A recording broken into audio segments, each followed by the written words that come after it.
Hey, welcome back, everyone, to the Black Brain Trust. This is episode 210, Economics. Please hit the like button as you come in.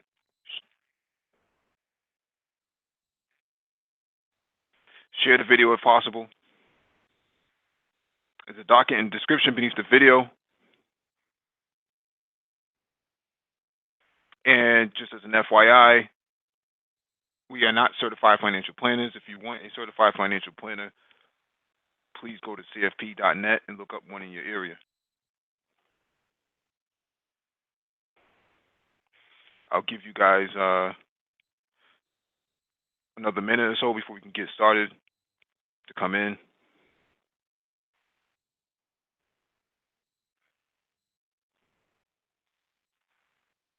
Gone to Warrior, what's going on?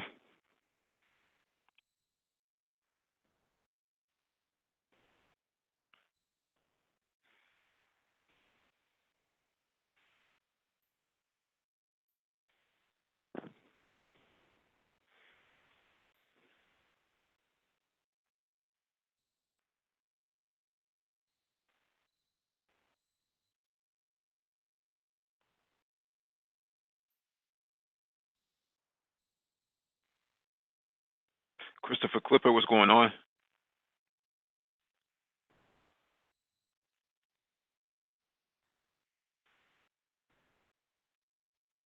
I see people coming in, so I'll give another 30 seconds before we get started.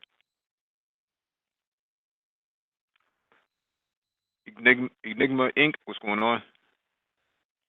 Dollar Will, what's going on?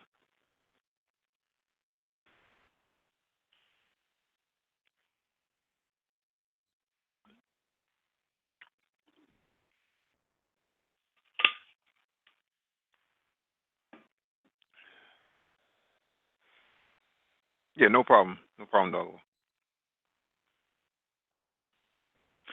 9 people watching, 6 likes. Hit the like button, please. If you're not going to participate in the chat, just hit the like button.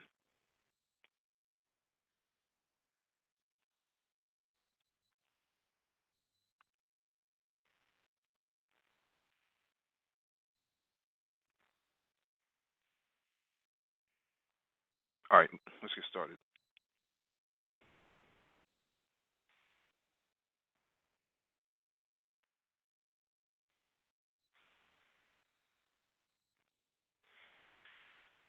All right, so first item on the docket.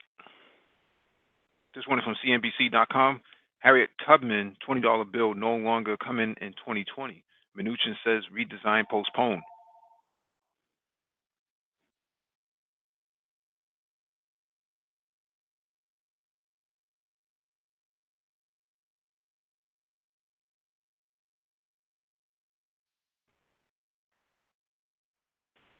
The redesign of the $20 bill featuring Harriet Tubman will no longer be unveiled in 2020, Treasury Secretary Stephen Mnuchin said on Wednesday.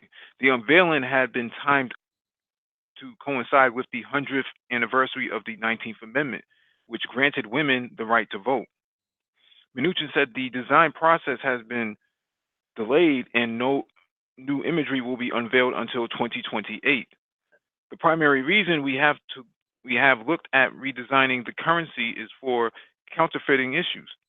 Mnuchin said in response to questions by Rep. Ayanna Pressley, Democrat of Massachusetts, during a hearing before the House Financial Services Committee. Based upon this, the $20 bill will now not come out until 2028. The $10 bill and the $50 bill will come out with new features beforehand. The Tubman design was announced in 2016 by former Treasury Secretary Jack Lew following a 10-month process in which the department sought input from the public. The decision to put Harriet Tubman on the new $20 was driven by thousands of responses we received from Americans young and old. Lew said at the time, I have been particularly struck by the many comments and reactions from children for whom Harriet Tubman is not just a historical figure, but a role for leadership and participation in our democracy. I'll stop reading right there, but I find this interesting. I'll leave this image up for a few seconds. I find this interesting because the 10 and the $50 bill, which has one has less value, one has more value, is going to be featured with the new security posture of the currency, but not the $20 bill, right? Somehow the $20 bill is this kind of weird currency or weird. It uses a different type of paper or something like that, or a different type of process. So that's why they're not going to come out with the bill in 2020. I think that's a joke. But then I also want to push back against Harriet Tubman being on the $20 bill. You would think that Crispus Attucks, the first black man to take a bullet for this country during the Revolution, would actually be on any of the currencies. This is somebody who was the first one to stand up for freedom, justice, and equality for this country, right in Boston against the British. You would think he would be on the currency, but not him. I just find that to be very interesting. It's a very weird perspective that they have about putting Harriet Tubman on a $20 bill, but not Crispus Attucks. What's going on, Dollar Will?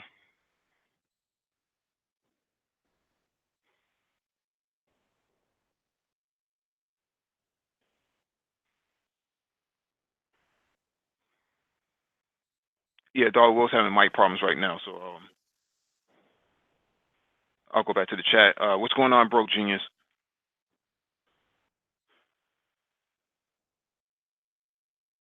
All right.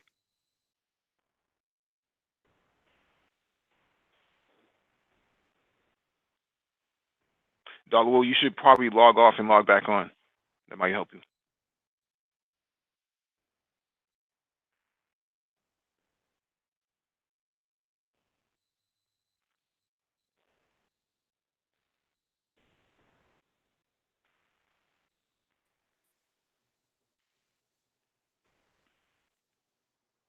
Hello? Yeah, can you hear me? Yes, can you hear me? Yeah, I can hear you.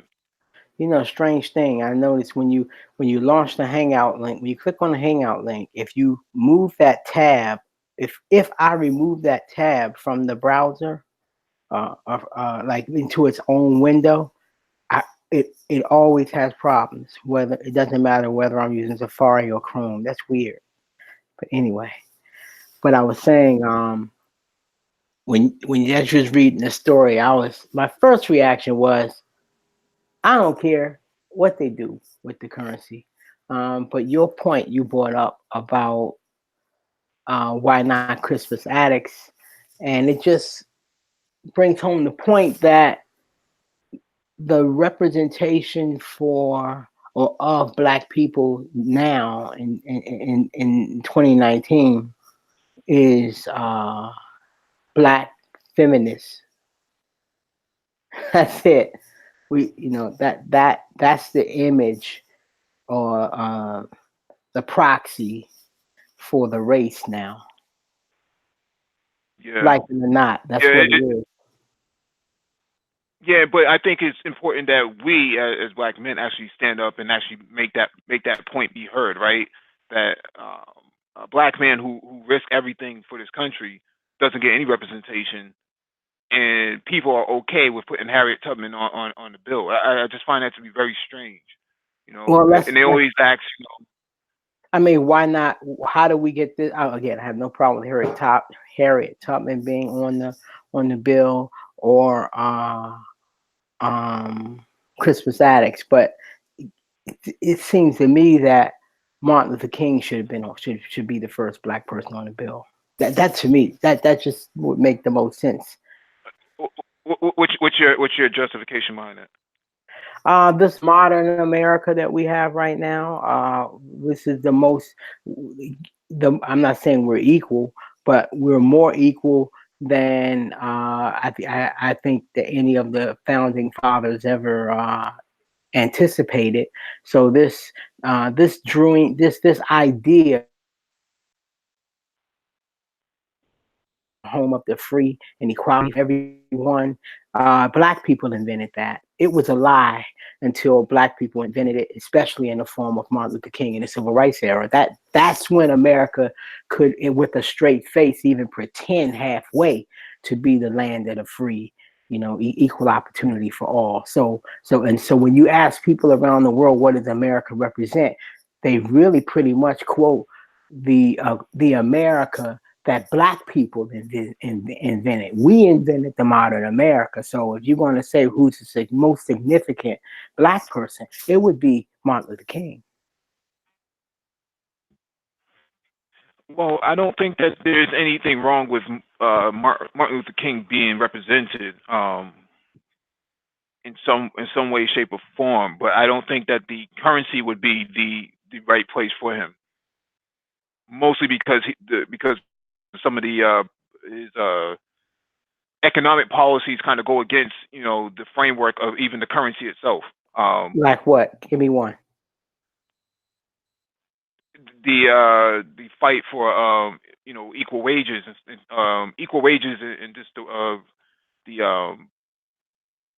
positioning of black men in jobs, or the fight for poor people, I should say. Sorry, the fight for poor people. I don't think that he would want himself to be on the currency, if that makes any sense. Yeah, I think in his latter days when he realized that the fight was economic and that that maybe it seemed to me as I heard him speak that he was considering that maybe he was wrong and not prioritizing economics. So I think if you would ask the elder MLK, I think he would want to be on the money to keep us mindful of that.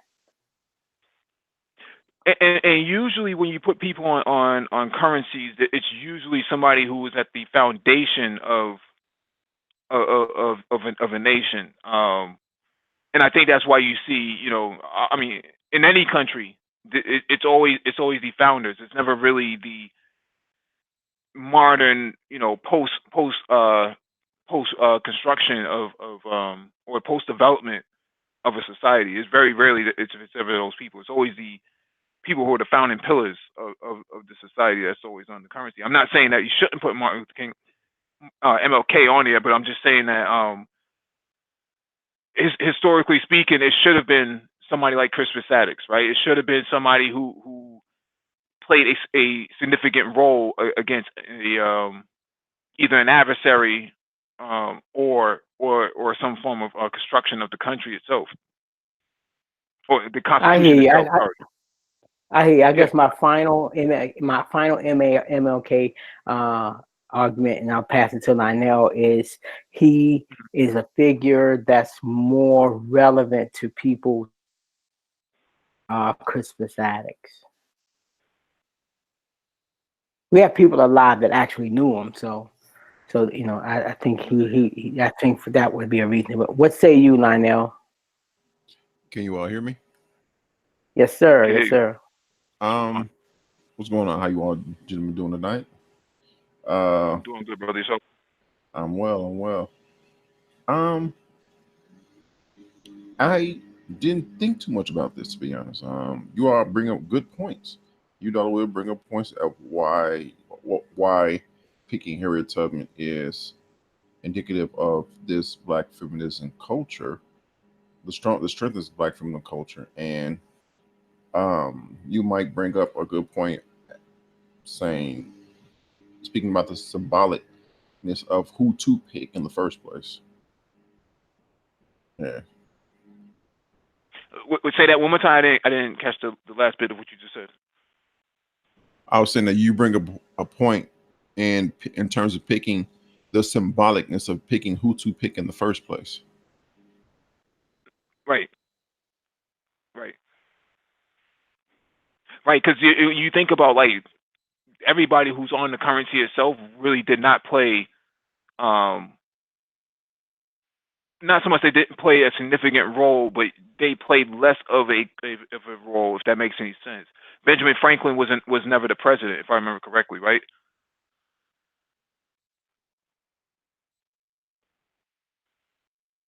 Yeah, Yeah, correct. He was yeah. not. You're right. You're Yeah, right. he was You're right. not. Right.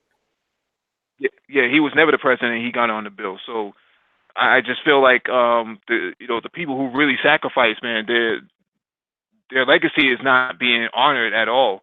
Whereas some people who really never played a pivotal role are seen as more significant for whatever reason. It's a very weird sort of decision to make to put Franklin on the 100, but not it didn't put Harriet on the 20, right? Even though she was an intelligence operative for the North, and played a significant role in slavery. It's weird how they seem to place the value of her on a 20 and him on a 100. Maybe they need to come out with like a $500 bill and put him or put somebody like Christopher Saxony or something like that. Make it more valuable, right? I know there was talks a long time ago about Obama being put on a $2 bill or something like that. Well, you said Harriet was what? An operative of what? I didn't catch that. If I remember correctly, Harriet was an intelligence operative for the North.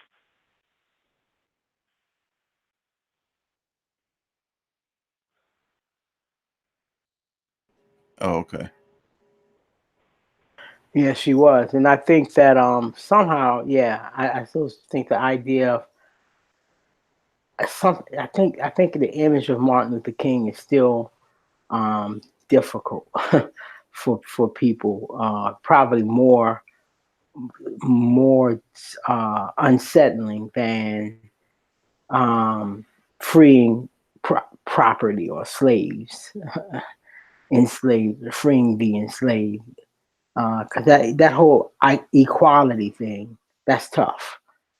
That's tough, and it has it had putting MLK on it would have a message that's still vital today. That we're still in that same struggle right now. Uh, uh, Harriet Tubman, we got out. Slavery, or at least that form of slavery, is over. That's a closed book. But MLK's struggle, that book is still open. Maybe they could put I, MLK on the cryptocurrency. I like something more lasting. In fact, I like the $20. The person that's on the $20 bill people will touch and see that much more. So in a certain kind of sense, anything of the lower denominations would have a greater subliminal impact. Because how often it's every time I get $100 bill, I want to break it up. I don't even let them, and I go to the bank, I don't even let them give me that. Because people look at you like you a thief if you hand them $100 bill. And with cryptocurrency and electronic payments and digital currency, I think we're gonna be even less or even more suspicious of $100 bills. People are even kind of looking at you strange when you give them a 50. Yeah, $100 bills is the most counterfeited currency in the world. Yeah. All right, let me get to this next one. White House announced. All right, this next one is from NPR.com. White House announces $16 billion in aid to farmers hurt by China trade dispute. The Trump administration will provide $16 billion in aid to help keep farmers afloat as they reel from year-long trade war between the U.S. and China, the latest sign that the world's two largest economies are still far from striking a long-term trade agreement. The bulk of the support, or about $14.5 billion in direct aid to farmers, which producers will start to see sometime this summer, Agriculture Secretary Sonny Perdue told reporters in a briefing on Thursday. While farmers themselves will tell you they'd rather have trade than aid, without the trade, that has been possible. They are going to need some support, he said. Purdue placed the blame for farmers' economic losses on China rather than on the Trump administration's own hardline trade tactics. Frankly, He said all of this would have been moot if China would have acted appropriately and fairly in many of the areas regarding intellectual property theft and non-tariff barriers that they have put up for many years. The aid comes from a fund known as the Commodity Credit Corporation, a federal entity overseen by the Agriculture Department and founded during the Depression. It was established to stabilize farm income and prices by buying farmers' crops. Up to $30 billion is available to the program every year, and an amount that has not changed since 1987, according to Congressional Research Service. Allotment of the program's funds do not require congressional approval. While President Trump has repeatedly suggested that China will be paying for the aid in the form of tariff revenue, the CCC's fund does not receive any direct payments from tariffs. When asked to explain the discrepancy, Perdue said, the president feels very strongly that the tariff revenue is going to be used to support this program, which will come back and replenish the CCC as it does every year. While legally you can't direct tariff payments into agriculture, that's what the president feels like China is paying for this program. The plan also includes efforts to sell American products in more markets outside of China. Officials said about $100 million will be put toward market diversification. At the White House on Thursday, surrounded by farmers and ranchers, Trump said China has taken advantage of the United States for too long and has stolen billions in intellectual property. His administration's 25% tariff on products that Americans import from China was necessary to level the playing field, Trump said. The $16 billion in funds will help keep our cherished farmers thriving and make clear that no country has veto on our economic and national security. Striking a more long-term trade pact with China is the ultimate goal, Trump said. But the president did not indicate his administration was any closer to an accord than it was earlier this month.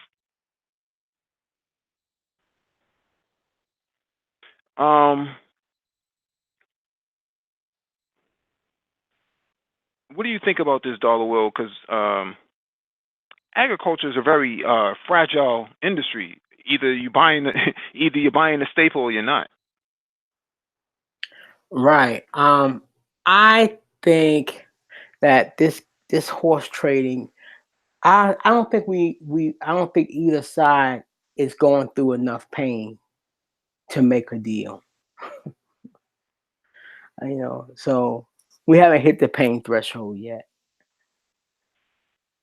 That's what I think. I think now, that go ahead. No, I thought Lionel was here, but I guess you left. The 25% tariff on goods is being passed on to the consumer in prices of goods. I talked about this several times before, but you could look at the price of flat screen TVs. They're going up incrementally almost every other day. Like there's no more deals. The idea of a sale, right? The Memorial Day sale, that's not happening. I haven't seen any sales flyers in the last few days. Have you? No, I have not. And so it begins. I think, yeah. Well, when he feels the pain, and I don't know what's got to happen. Maybe another quarter of a bad retail sales. Maybe more devastation in the stock. I tell you what, if we take out that low on the major stock indexes, take out the low from around Christmas in 2018, that policy gonna have to change, because it's going to really become a political football at that point. Because I've said many times on the show that it's tricky for presidents to take credit for the stock market going up, because I said it when Obama was in office, I said it when Trump came in office, because those policies have nothing to do with it. I don't believe that. Everybody knows I'm a technical purist. Okay. Now, if you take credit for the rise in the stock market, you set yourself up to take credit for the fall. And so, Hmm. like what you just said, if TVs and goods and services, or prices going through the moon, if retailers keep reporting that their net profits are down, um, and the stock market begins to reflect that as well. Trump is setting himself up to take the fall for that, even if it's not true. And remember, you're listening to a pro-black liberal Democrat here.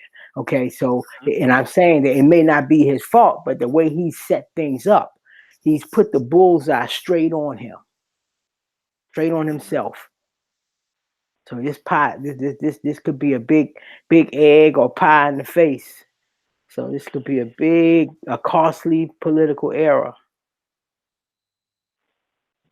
Yeah, absolutely. And like I said before, the price of the price of electronic goods is really not.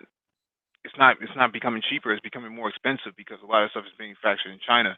If China has to pay a 25% tariff, they're going to pass 25% on to the goods that are being produced in China to the United States, and the consumer is going to be the one that pays it. So you factor in a TV that is, um, let's say a 55 inch is five. Let's say a 55 inch is $500, right? Let's do the math on it for a second. Um,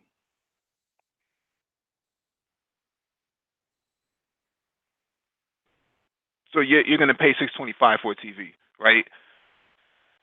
In that case, China's not going to lose on this. China's actually going to benefit from this because the TV didn't cost much to begin with, but they're going to tack on that extra 25% somewhere else, and it's going to be on the electronic goods. And Americans need or want and desire electronics, so therefore it's going to be absorbed into the consumer's final cost. Who's the biggest? Since we're talking TVs, what American manufacturer makes television?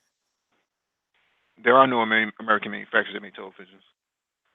Are you Magnavox and serious?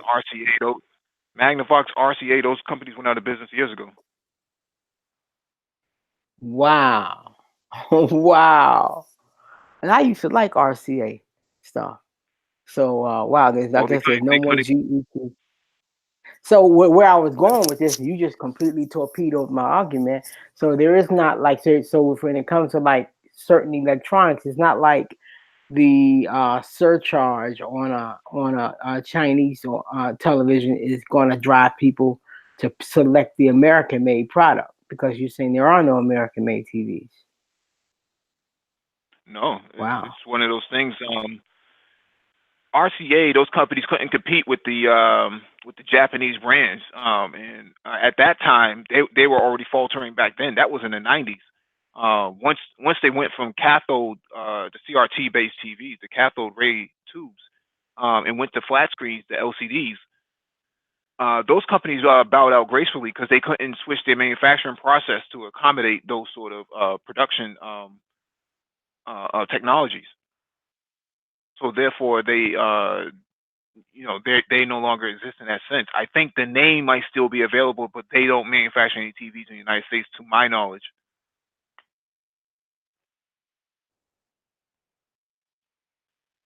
But to your point, Well, I'm maybe, sorry, maybe you caught me. I was trying to Google to see, and I can't find a date on this article. I'm seeing some TV manufacturers' names I've never heard of.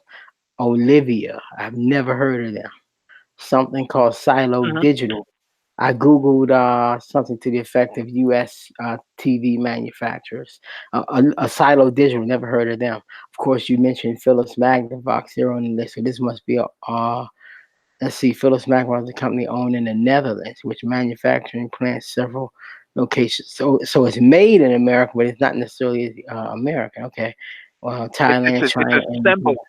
It's assembled in America. It's a different. So the technology is made somewhere else, but the parts are actually Right. shipped here, and then it gets put together. Yeah, it says some projection TV models are assembled in the U.S. Uh, Panasonic is based. Yeah, it's all assembled. Vizio is a California-based company. Okay. Okay, well, so that would be one to study. See, we need to start looking at the revenue of Vizio and see if they if their sales are going up, if those tariffs are causing people to walk out of the store with a Vizio, you know. So And Vizio, go ahead and and finish. Sharp is based in New Jersey. Shop America, Shop Japan is where they is Shop America is a subsidiary of Shop in Japan. Okay, correct. I see that in the article. You're right. Okay. Wow, and Toshiba is Japanese. Okay, so our only hope is Vizio. We have to see if Vizio. While you doing this, I'm gonna Google Vizio's earnings and see what comes up. I don't even know if they are a publicly traded company. So Vizio actually is dependent on whoever makes the flat screen. Hitachi Silicon actually makes flat screens for multiple companies. So what happens with these new flat screen TVs is that they put their brand on whatever is available to them. So if Hitachi makes 3 different screens and Sharp makes 3 different screens, then they'll have screen A, screen B, screen C. Screen C would be the lowest quality. Screen A would be the highest quality that they offer. Vizio says, I like the Hitachi screen or the Sharp screen because of the cost per performance ratio, and they put their Vizio label on it, and then they put their own software branding on it, right? Because Vizio is known for smart TVs, so they put their software on it, embedded into it, and now they have a new product. It's cheaper to do business that way. So, and as for Vizio, there's no way to get any information because they are a private company. They're not a publicly traded company, and being a private company, we don't have any right to see their financial information. So that's that. So the short of it is I guess with the lock that China has on those electronics, maybe we'll just this will be a bridge to your geopolitics show. We need some made in Africa. We need some electronics. Well, they do make TVs in Africa. They do make TVs in Africa. It's not of the highest quality though. I believe in Ethiopia there's a manufacturing facility, and I believe there's a new manufacturing facility being built in the Sinai, if I remember correctly. That's being worked on. Should be done by 2020. Yeah, the reason why I mention that is because, of course, in America we could never compete with the wages, the labor costs of, say, what a Chinese worker is able to command in China. It would take Africa to be able to compete on the wage level. You agree with that reasoning? Hold on one second.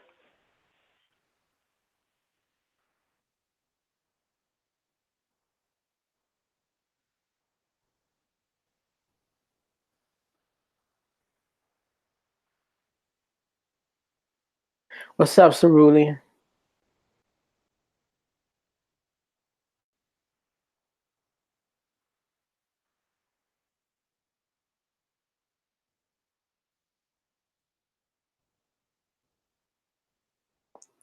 Cerulean says in the gym right now. I actually missed I what said, you just just said. tell you. I'm sorry, go ahead, Mike.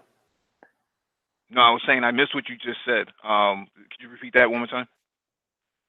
At first, I wanted to say to Cerulean, keep your eye on the weights. Don't be watching the the other gender. Just keep your eyes straight ahead. Concentrate on the workout. All right. Now I was saying, given the wage, the Americans can't compete with the wages, the labor cost, the low labor cost to make goods and services in China. We could never pay workers that little in order to be able to produce a product to compete in terms of final costs. I'm saying I'm not going to say, when I say Africa, that's possibly an opportunity for Africa to compete on that level. Some countries in Africa to compete on that level. Do you agree? Yeah, they can, and they are trying to. So they're making that attempt. So because the Congo produces a lot of material, a lot of raw resources that actually goes into TVs. That's what the objective is, to manufacture it on the continent. So you cut down on transportation costs, and then you also get to mass produce it at a level because you have enough skilled labor to actually do it, and you have access to manufacturing processes that could aid you in this endeavor, right?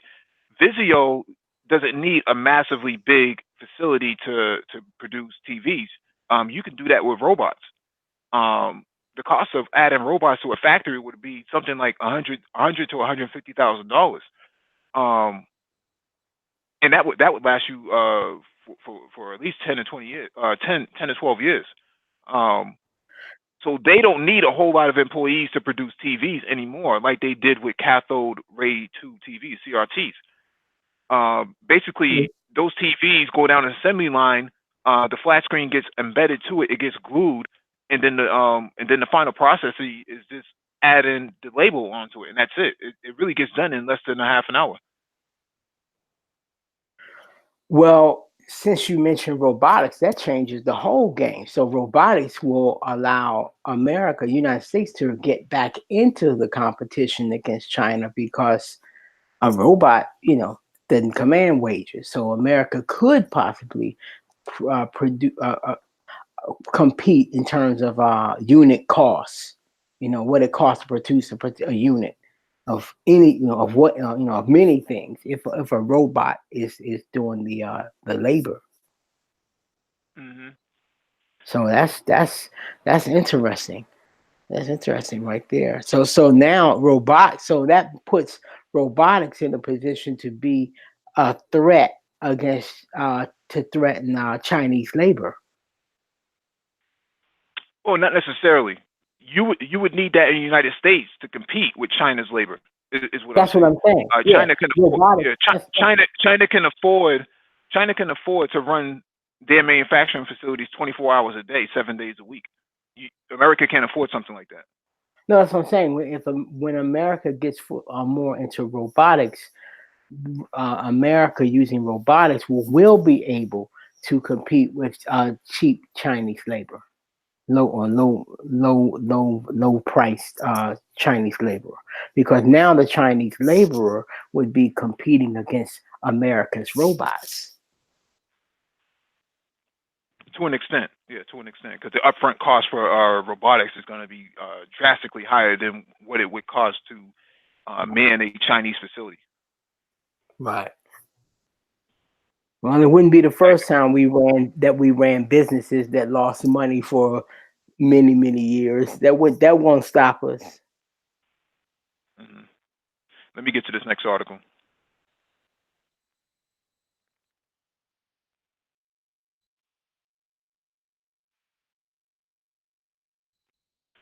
All right, this next one is from CNBC.com. The trade war is forcing China to rethink economic ties to the United States.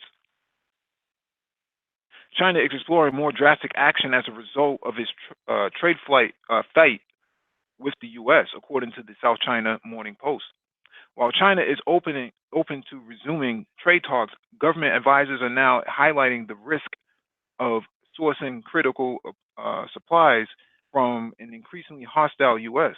and are exploring ways for the country to cut its exposure to the U.S., the paper said, citing Chinese researchers.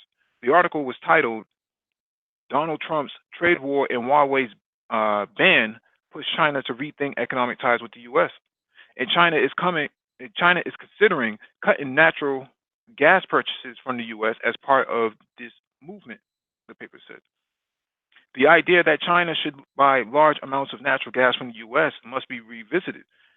Wang Yongzhang, a senior fellow at the Chinese Academy of Social Sciences, a governmental think tank, told the Hong Kong-based newspaper Monday. The move came after President Donald Trump's latest action to blacklist Huawei, effectively halting its ability to buy American-made parts and components.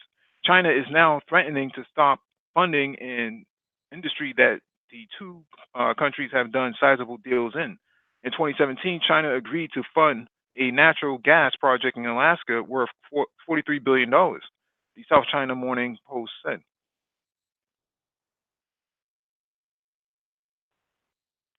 China may have to cap U.S. supplies at 10 or 15% of its overseas purchases for the sake of supply chain security, said Wang, who specializes in Chinese energy supply security. What if the energy supply, including both liquefied natural gas and oil, is cut off suddenly, as we have seen in the Huawei case? China bought $6.3 billion worth of U.S. Crude and LNG in 2017. 3.6% of the country's purchases of foreign energy products, the newspaper said, adding that China's reliance on U.S. energy products is limited. U.S. restrictions on Huawei had forced tech companies and chip makers, including Google and Qualcomm, to cut ties with the Chinese telecom giant until the U.S. granted a 90-day license to keep existing networks online. The ban sparked a big sell-off in semiconductor stocks on Monday. Chinese President Xi Jinping ramped up his rhetoric on the trade war Monday by saying China is embarking on a new long march and we must start all over again. The trade negotiations between the world's two largest countries have hit a roadblock after Trump followed through with his threat to increase tariffs on $200 billion in Chinese goods from 10% to 25%. China immediately responded by upping the tariffs on $60 billion of U.S. goods as high as 25%. Walmart is included in this as well. Treasury's Mnuchin says he spoke with Walmart exec over tariffs and potential price increases. This goes to what I was saying to you earlier, Dollar Will, that these guys are hurting the retail space. Yeah, they're hurting a lot of stuff. I was as you were reading that, wrap it up, I went to my bigger thing is we have a glut in oil. I don't want to just say it. I wanted to find an article that says, and I'm putting it here in the chat here, and I'm gonna dump it on the just an article I just Googled just now. We have an oil glut. We have a steel glut. We have the retail sector is overblown. They have huge inventories, and these tariffs is going to accelerate the decline in retail and energy. The dollar is already poised to move much higher. So all that is part of that bigger complex of why I'm saying that the perfect storm is here for the dollar to go higher and for retail and oil or energy and metals and retail to bring the entire market down. We got 35 people watching. We got 35 people watching and only 20 likes. Please hit the like button if you're not going to participate in the chat with the rest of the people. Please, por favor. Yeah, so we got a perfect, a perfect storm. So I don't see why there's a debate anywhere about what's ahead. I mean, people forget the whole subtext to this tariff war. It was about a glut in steel. and other things, so other materials. So we got to burn that glut off, and it's hard to burn it off if people are buying less stuff from automobiles, TV sets, you name it. Nate in the chat asked a question to the panel. He says, would the trade war not affect small business owners selling on Amazon and Amazon as well? Yes. Anything that's manufactured in China is going to be affected. So if you're a drop seller, right, and you sell stuff on Amazon and you move on eBay for that matter, and you're getting goods from China, you are going to be vastly affected by this. You're not going to turn the same profit that you did, 2 quarters ago, because they're talking about upping it up to 25% from 10%. You might have gotten by on 10%, yeah, okay, fine, but by 25%, you're not turning the same profit.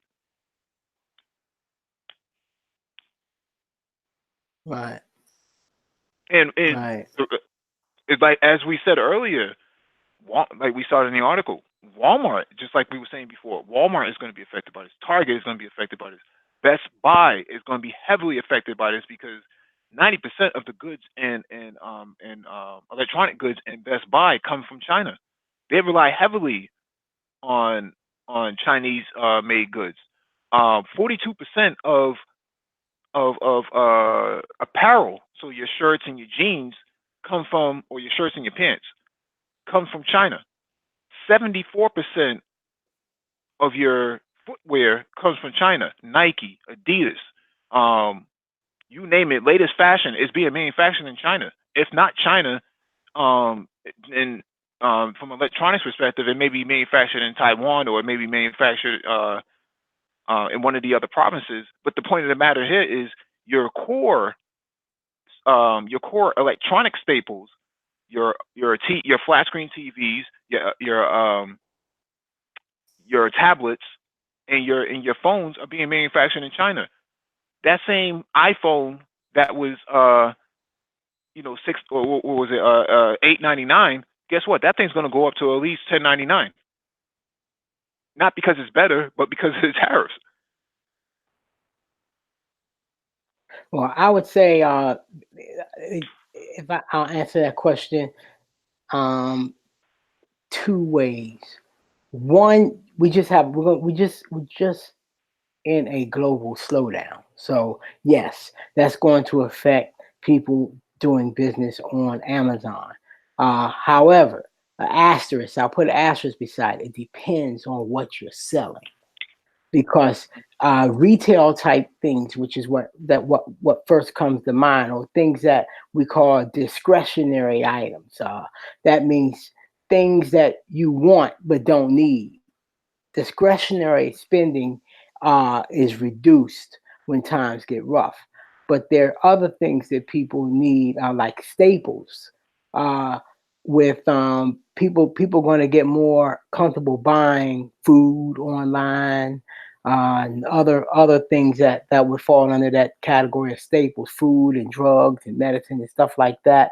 Now I know that's kind of hard to sell. I think on Amazon people do it. I think there's a higher level of certification or qualification that Amazon makes you go through to be able to do that. But you're going to have to work a little harder if you want to sell on Amazon during this downturn. I'm sure that you will find something that's selling, but it's not likely to be in the discretionary space. So you're going to have to think out of the box and really just be open-minded and just see what is selling and go for it. When economies slow down, people go on what we call, instead of vacations, they go on staycations. They stay at home. They're more likely to fix up a room or renovate part of the house than sell the house, because the home prices are going to start declining and they're not going to be able, to get their money back. So, people just they change and they start buying things for the home.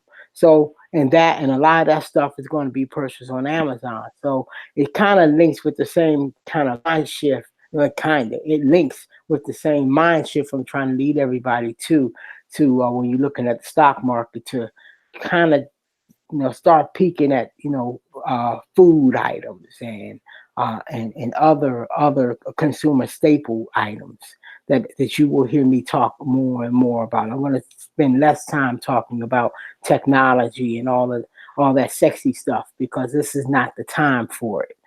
So you might see CBD products. That might be a big thing that sells well on Amazon. So it's going to be stuff out there. You're just going to have to open your mind beyond the big sexy stuff we used to thinking about. What's up, brother DE? Good evening, everybody. Good evening, Mike, Dollar, chat. What's going on, brother? What's going on? You guys digging in deep today, man. This thing. Yeah, is Go ahead, Mike. Go right ahead, but go ahead. No, I was just gonna say this is major. This is really major, because a lot of your synthetic hair that's made in China, a lot of sisters gonna be upset about the price of that synthetic hair. Putting 25% tariff on that. Well, there's going to be a lot of other things that they're going to get upset about. People don't realize that garlic, the garlic that people buy, that I buy, that comes from China. Ginger, that comes from China. The bok choy, there's so many things in your refrigerator that you eat that comes from China, not just electronic stuff. The food. We send pork to China, but they send all this other little stuff that we don't produce anymore. And that's the problem that the US faces. Now, what China has come, I'm not hearing it in the mainstream, but I'm hearing it from people who talk economics. I mean, people who really look at economics across the board. And they said that the Chinese have come to the conclusion that they can survive without the US market. And that's why they double down on this so-called economic war with the US. They're selling off the US, the money, the IOUs that they had, and they are kind of like doubling down on what they're demanding from the US. And the US has said, well, you know what? We're going to bring home, that's Trump is trying to force all the manufacturers that left this country either to come back to the US or leave China. And it's going to take about, I would say, between 5 and 10 years. If they get it, if the US does it, it's going to take about 5 to 10 years to get this thing through. The economy is going to go through something similar to what it went through in 1973,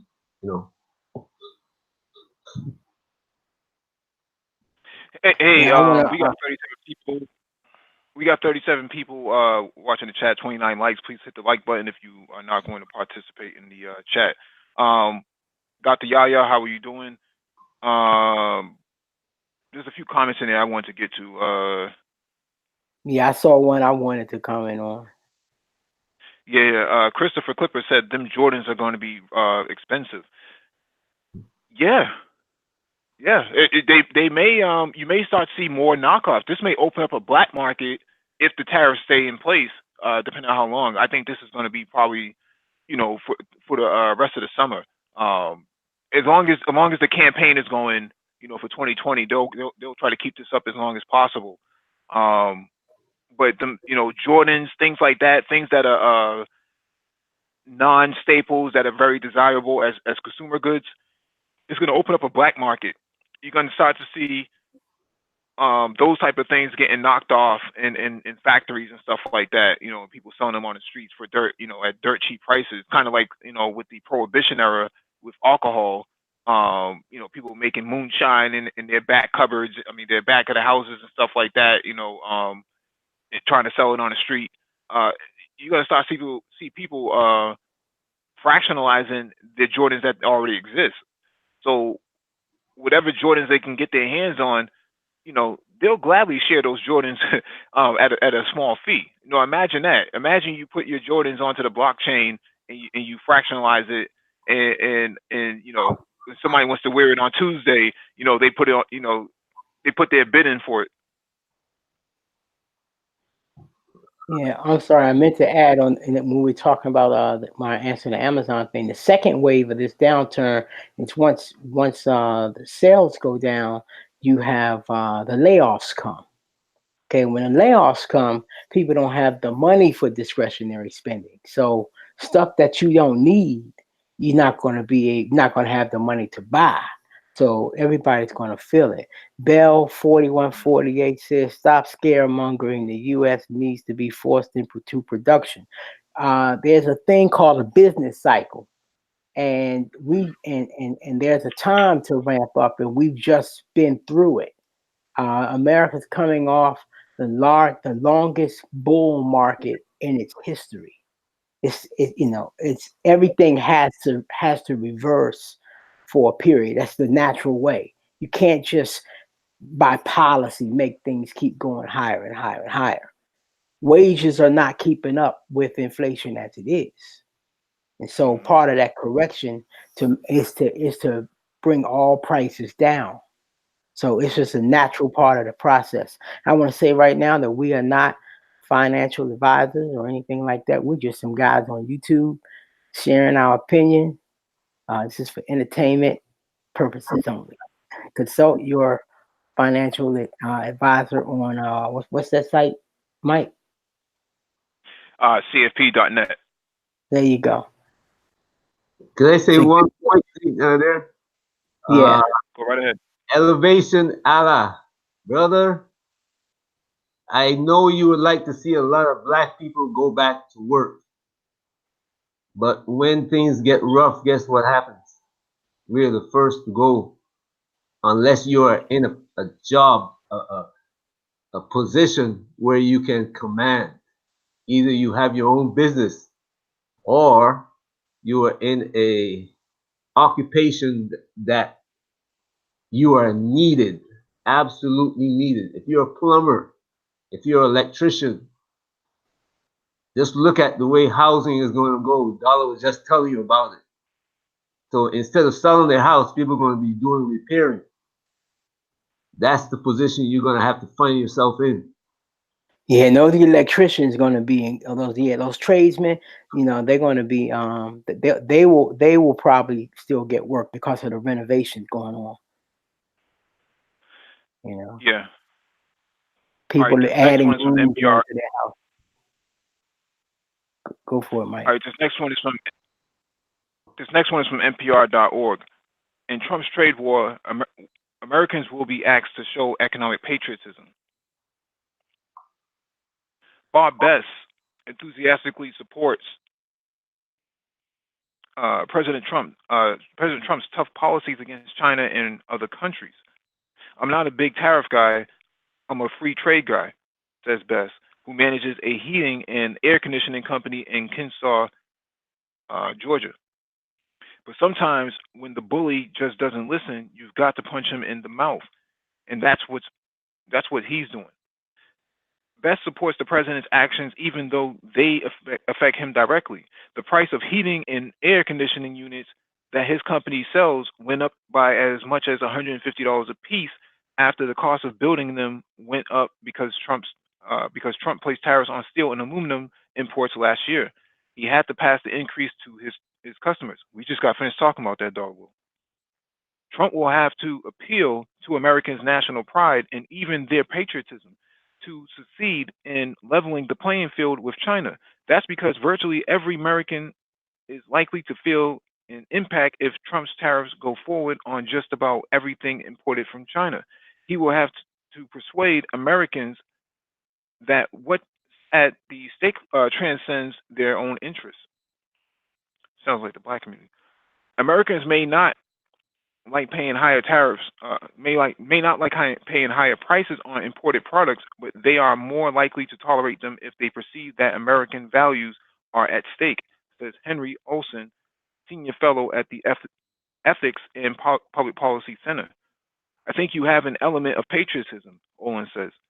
"People recognize that the Chinese government is not a free government. It's not a democratic government, and that it's increasingly becoming a threat to us and other countries that do believe in those things." As an abstract idea, Americans are big backers of trade. 74% see trade as a net positive for the economy. Mohammed Yunus, editor in chief at Gallup News, says most people believe trade lowers prices overall and leads to greater selection of products. But 62% of Americans believe trade with China is unfair, he says. Last week, Trump hiked tariffs on $200 billion worth of Chinese products from 10% to 25% and has threatened to levy the amount of an additional $325 billion worth of goods. Tariffs are like taxes paid by importers at U.S. ports when they clear customs. Those businesses have to either swallow the cost themselves or pass it on to the customers. The risk for Trump is that Americans will balk at paying higher prices. So far, there's little evidence that's happening. And support from one of the hardest hit remains firm. Even farmers who have borne the brunt of the trade war continue to support Trump in large numbers, says Rhonda Brooks, editor of Farm Journal, which regularly surveys ranchers and farmers about their political views. They believe very strongly that this is a president who is, more than any president in recent history, actually, who really have been talking about farmers and at least acknowledging them and that he wants to help them, Brooks says. So, Dollar Will, do you think Americans will show their patriotism economically? As long as they can.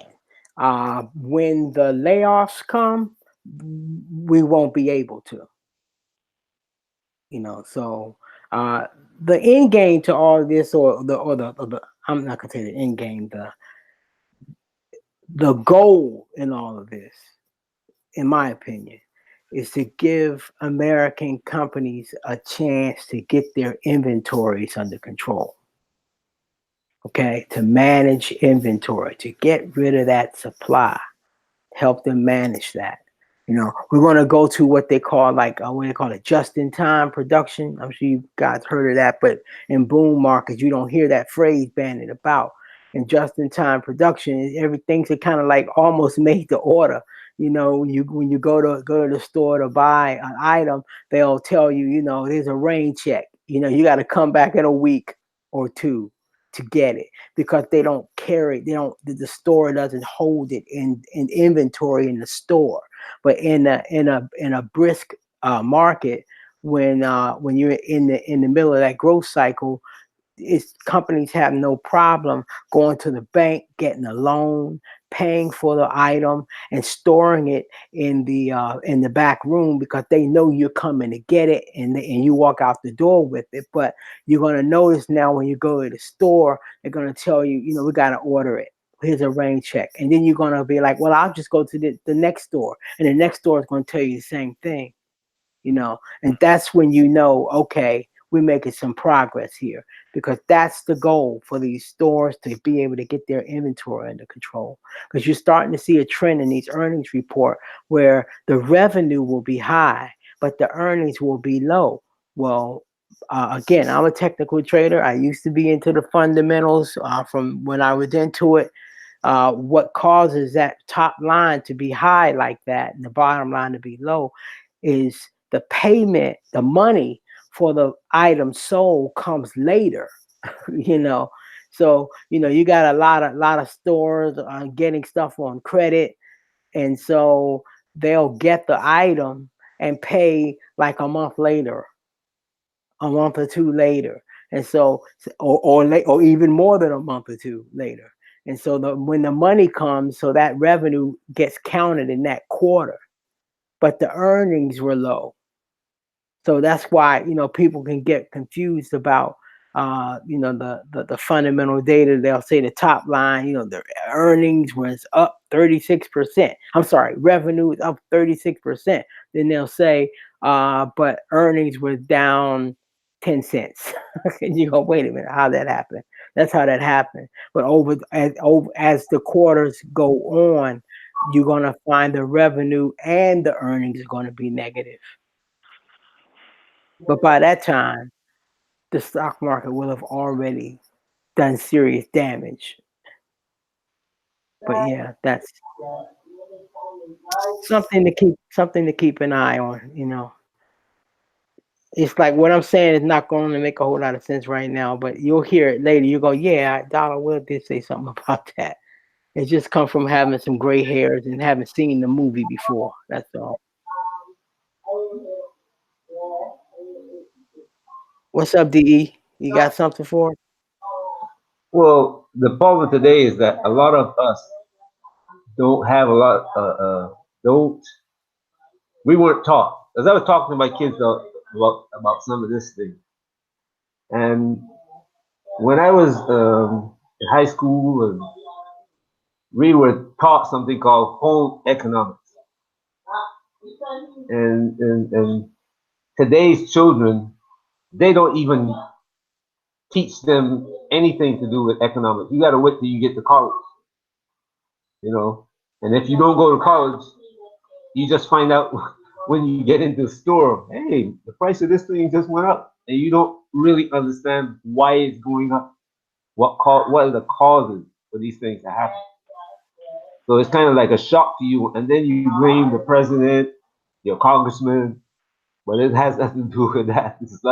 It's like you were saying just now. I might order a product, and I get my product every month, and when I sell it, I pay the manufacturer. Or when I receive it, I pay the manufacturer. So it might be the manufacturer might not get payment for his product, even though it's on my shelf, and he's still got to keep product in inventory. So accounting, especially today, is very critical. So these guys, like you were saying, you said, "Oh, my, our earnings up," but you know, so people have to learn to look at these things so that they can see what's coming, and especially black people, black folks, just like to buy their Jordans, and we like to look good, and then we don't We're count the consumerists. cost until you don't count the cost until you don't have a job. And the reality is that we should look at it before we look down the road and say, hey, man, I might be losing my job. I better cut back on this, cut back here, cut back there, and look for another, if it's necessary, look for another gig. I might start selling some of the clothes that I got that I don't use. Or I might start a little business on the side, bake cakes, whatever the case might be. But that's the way you have to do it, the way you're supposed to do it. Yeah, it's an interesting term, economic patriotism. I would argue that the black dollar, when people talk about being black first and stuff like that, you think they talk about economic patriotism, where the black dollar is supposed to bounce, several times before it leaves the community. I think you're starting to see some of that happen now. Those discussions are starting to happen, at least on YouTube. It's starting to happen, right? People are starting to think twice about where they spend their money, in terms of spending it with black people or spending it outside the community. People are starting to spend it within the community. You're seeing this in the manosphere, for example. There's manosphere patriotism, right? People are putting super chats in people's hangouts, and hitting the Cash App, and hitting the Patreons and stuff like that. So Streamlabs. So people are starting to support, show show their support for economic patriotism in the manosphere. So there is something to be said about that. But in terms of whether or not Americans collectively are going to want to spend money on a flat screen that's 25% more than what it was a few months ago, or even a few weeks ago, they may be more reluctant to do so. Best Buy may be reluctant about ordering any new flat screens to keep up with demand that's already declining. What's the point in buying 1,000, importing 1,000 flat screens to several stores if I'm only selling 100 in a month? because of the hikes and the decline in wages and opportunities for people work wise. I may be more reluctant to order those flat screens for my store. Right, because what I'm saying is that there's a dividing line, a difference between choosing to pay more on one side and then on the other being able to pay more. So when you get to the point where you're not able to pay more, then there is no choice. So and we're going to get to that point, but that'll happen when the layoffs come. Our whole conversation will be about layoffs at that point, and it'll be beyond retail. It'll be in other areas. Hmm. All right, this next one is from BBC.com. U.S. firms in China fear retaliation against Huawei curbs. Cham. Speaking to the BBC, Cham China chairman Tim Stratford said its members were worried about Beijing's response. The U.S. recently added Huawei to its entity list, which puts curbs on its ability to do business in America. The move has escalated existing trade tensions between U.S. and China. Last week, the Trump administration added Huawei to the trade blacklist, which bans the Chinese telecoms giant from acquiring technology from U.S. firms without government approval. China has threatened to retaliate against U.S. sanctions without giving details, particularly in the wake of the decision to put Huawei on the entity list. There are concerns that the government of China may decide to retaliate against American companies, Mr. Stratford said. These are real concerns, and they increase the risk as people are considering how they should make adjustments to their business models. His comments came as American Chambers of Commerce, AmCham, in China and Shanghai released a survey of its members that found that slightly more than 40% has relocated or were considering moving production facilities outside of China because of tariffs. A recent escalation in the U.S.-China trade conflict, including tariff hikes from both sides, has sparked reaction from industries hit by higher levies. U.S. President Donald Trump increased tariffs on $200 billion worth of Chinese imports into U.S. from 10% to 25% earlier this month after Washington and Beijing failed to reach a deal on trade. China retaliated by announcing plans to raise levies on $60 billion of U.S. imports from June 1st. That's next week. On Tuesday, some of the world's biggest footwear firms urged Mr. Trump to end the U.S. trade war with China, warning of a catastrophic effect on consumers. In a letter signed by 173 companies, including Nike and Adidas, I was saying this earlier, they said the president's decision to hike import tariffs to 25% will disproportionately impact the working class. They also warned that higher levies threaten the future of some businesses. It is time to bring this trade war to an end, the firms urged. When he raised tariffs earlier this month, Mr. Trump told companies that they could reduce costs by shifting production to the U.S. The shoemakers and retailers say that they have been moving their sourcing away from China. But they added footwear is a very capital-intensive industry with years of planning required to make sourcing decisions, and companies cannot simply move factories to adjust to these changes. Beijing has signaled some willingness to work with Washington to solve their trade disputes. No discussions have been scheduled since the last round of talks ended on May 10th. So Nike, Adidas, we talked about this earlier, Dollar. Those sneakers are going to go up in price. Those nice black leggings that sisters like to walk around in that says "Love Pink" on the back and all that stuff. Those things are going to go up in price too. Absolutely. And as you were reading that, the Chinese electronics manufacturer. What's it called again? What's the big one? You were just mentioning Huawei. it. Huawei, yeah. Um, who's the biggest company in America by market cap? Apple. Apple. So if we're harassing Huawei, wouldn't that make Apple sell more phones, even if it's the low Not end? necessarily because those phones. Not necessarily because those phones are manufactured in China, and they'll be the first ones to be hit with those with adding the cost down to the manufacturing level.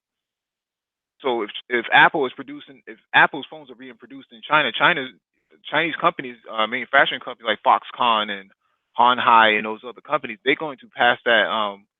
The Chinese government is going to force that down onto those manufacturing companies, and they're going to pass the bill on to Apple, and Apple is going to pass the bill on to the consumer. So Apple will have the same burden as a Chinese phone company.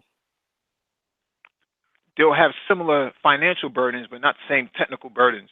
So the problem with Huawei is that Huawei is very dependent upon American technology that is intellectual property that is made here.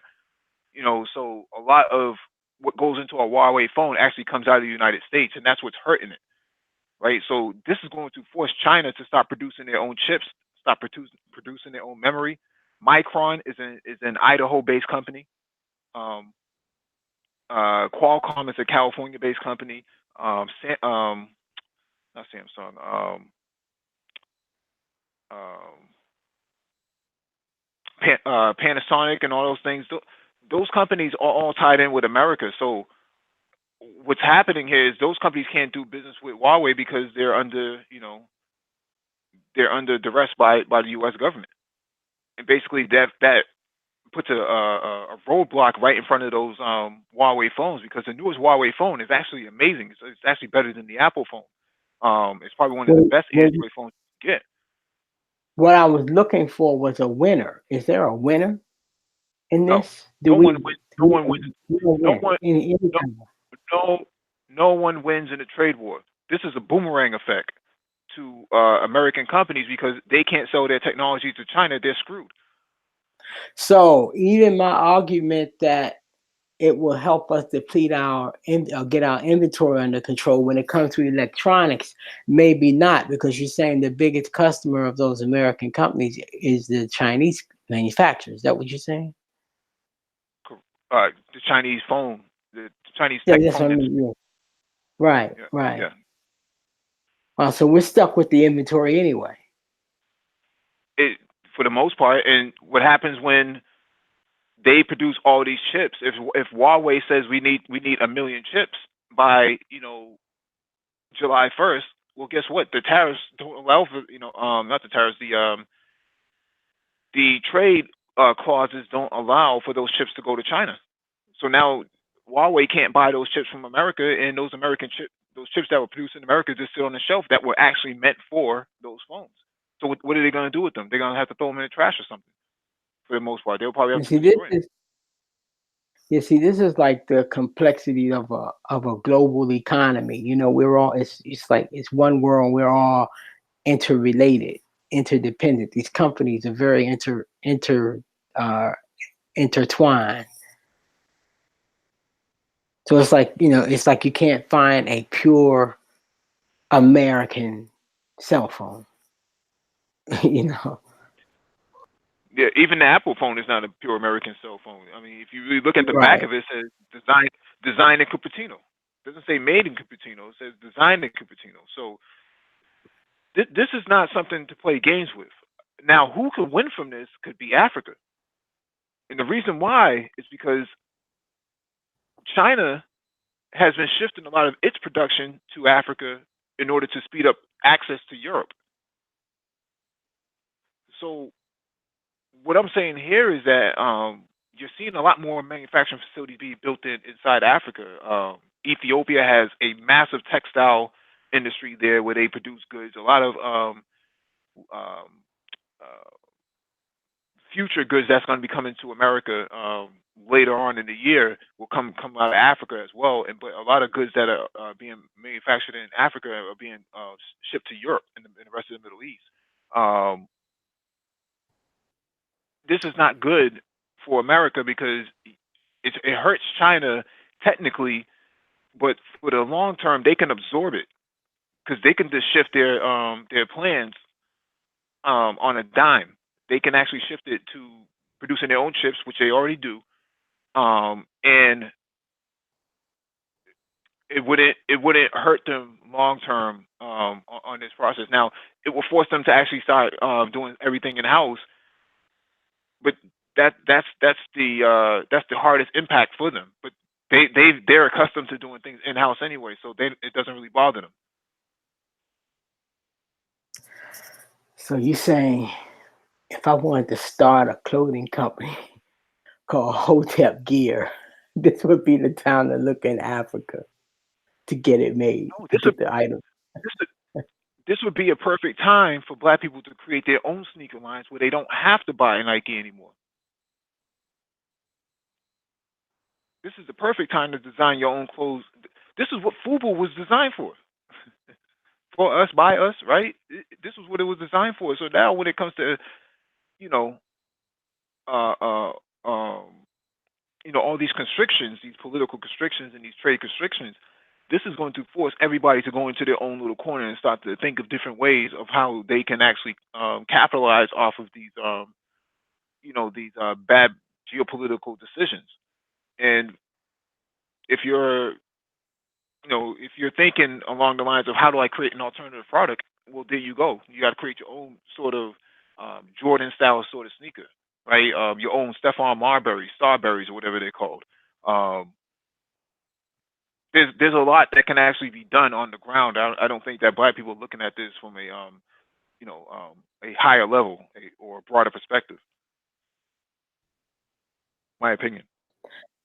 Yeah, I want to say anybody in the chat. I'm seeing some names out there that never been on the panel. If you think you want to hop on the panel, drop your email and hit the like. Y'all y'all no. I apologize. I was getting ready to say y'all are slipping. Y'all picked it up. That's what I'm talking about.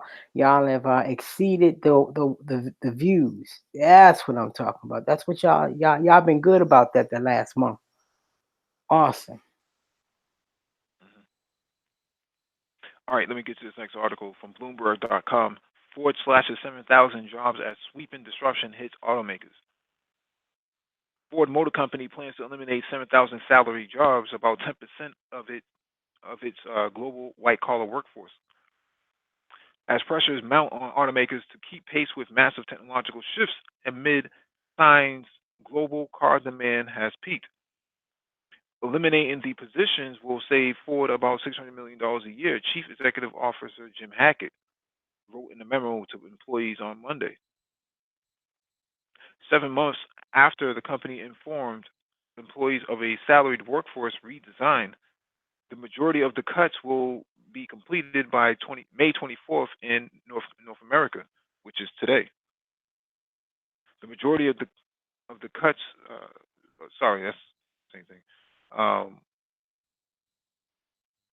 To succeed in our competitive industry and position Ford to win in a fast-changing future, we must reduce bureaucracy, empower managers, speed decision-making, focus on the most valuable work, and cut costs, Hackett wrote.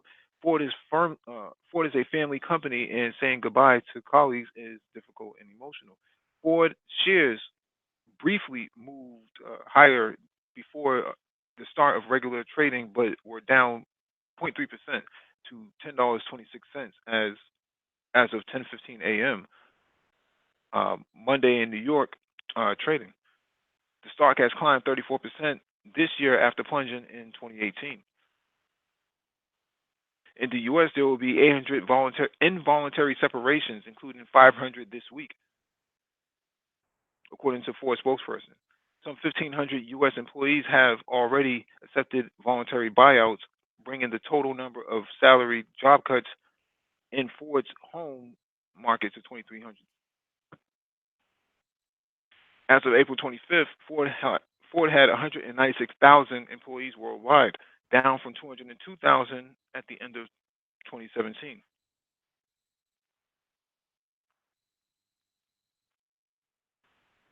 Um, 7,000 jobs is a lot of jobs. You don't just lose those and not, you know, not blink. Yes, that's going to result in a whole lot more YouTube channels.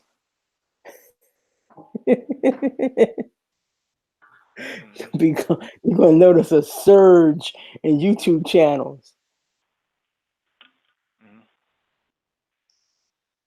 You know, people going to have to do something. You know.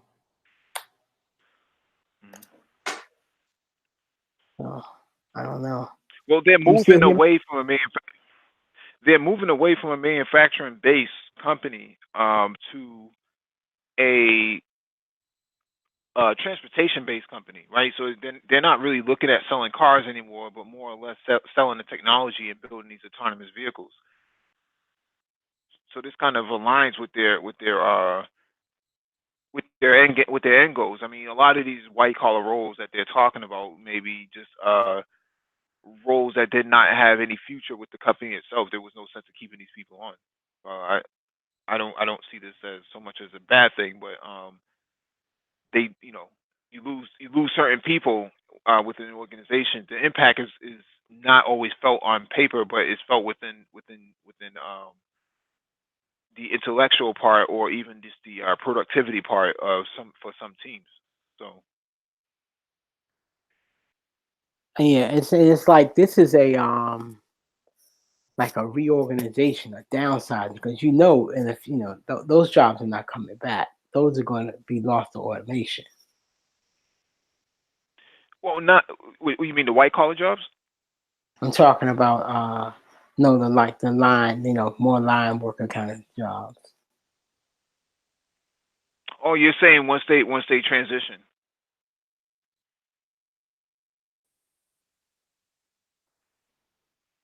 I don't understand. I didn't understand the point that you were making. Okay, now I'm saying the 7,000 were those were all White white collar collar or jobs. not? Oh, okay. Those are white collar jobs. Yeah. Well, how do you cut 7,000 white collar jobs? I mean, You you'd have to have be a lot of okay. overlap. No, I was just saying that Go you ahead. have a lot of overlap. You have a lot of overlap in corporate America. That's the problem. There are people. You have administrative assistants for administrative assistants. You have people who are probably project managers, and the project is already ended, so there's no point in keeping them on. Just things like that happen a lot. Ford Yeah, but being the company that 7,000 is a big number. That's a huge number. 7,000. well, 7,000 out of 196,000 people is not really that big. It actually makes sense if they are, moving in that direction. I mean, you probably do have a lot of redundancy that goes on within the organization. So that's what I see in my experience, that far too often um, companies who had these Ford in 2007 actually got, I think in 2006, took a bailout before there was an actual bailout for GM and Chrysler. So they were able to utilize a lot of that money to hire more people. Now I'm not saying that's directly the reason as to why they had so many people, but that's probably is leading in that direction, as to they hired a lot of people during that time with the cash that they had, and whatever projects they were working on were no longer necessary. Because they've cut their vehicle lineup as well, right? So four of their major cars are no longer going to be produced because they won't be a part of the future portfolio. So those cars will end by 2020. Now is probably the good time to really just axe those people now. So Broke Genius, they did take bailout money in 2006. They were the first ones to take money under Bush. They didn't take money under Obama. They took it under Bush. It's a different perspective.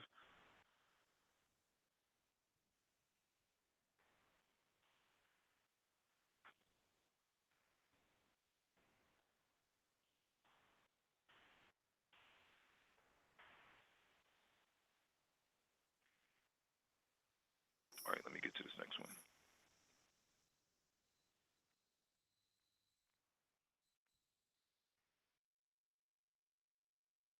All right, this next one is from Forbes.com. Tesla needs to stay afloat selling metal boxes on wheels for at least 9 more years.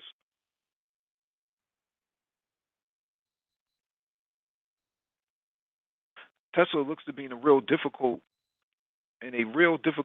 as chronic inability to make money combined with a business transition that is going to take more years than it expects is likely to end in it being absorbed by one of the big OEMs.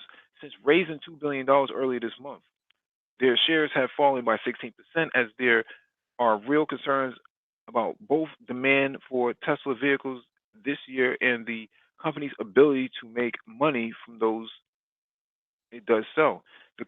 This, combined with OEMs, is finally getting to grips with making nice looking competitive electric vehicles, puts Tesla in a very difficult position.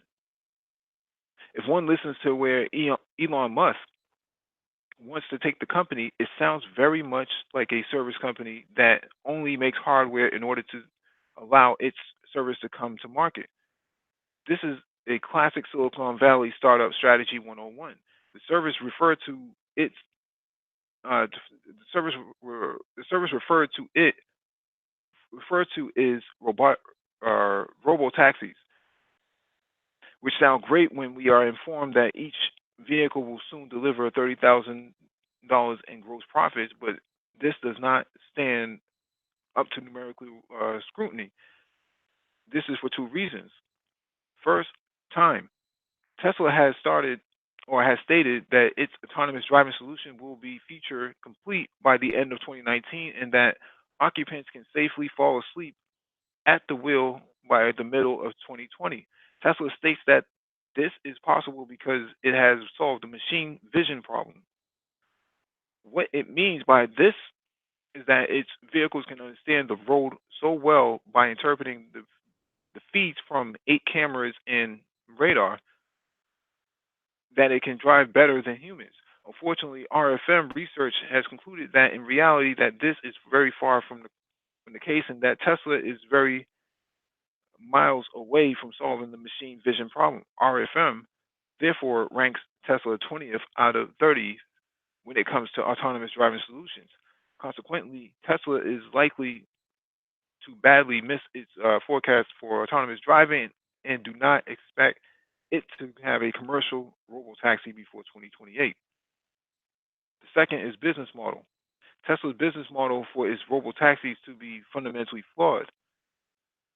Tesla thinks that because ride-sharing costs $2 or $3 per mile today, that it will be sustainably charge $1 per mile for a robo-taxi that costs 18 cents per mile to deliver. This is the source of the $30,000 of gross profit per vehicle that it hopes it will underpin the company's valuation. Tesla's cost estimate is in line with the RFM, but there is no way that Tesla will be able to sustainably charge $1 per mile for a robotaxi.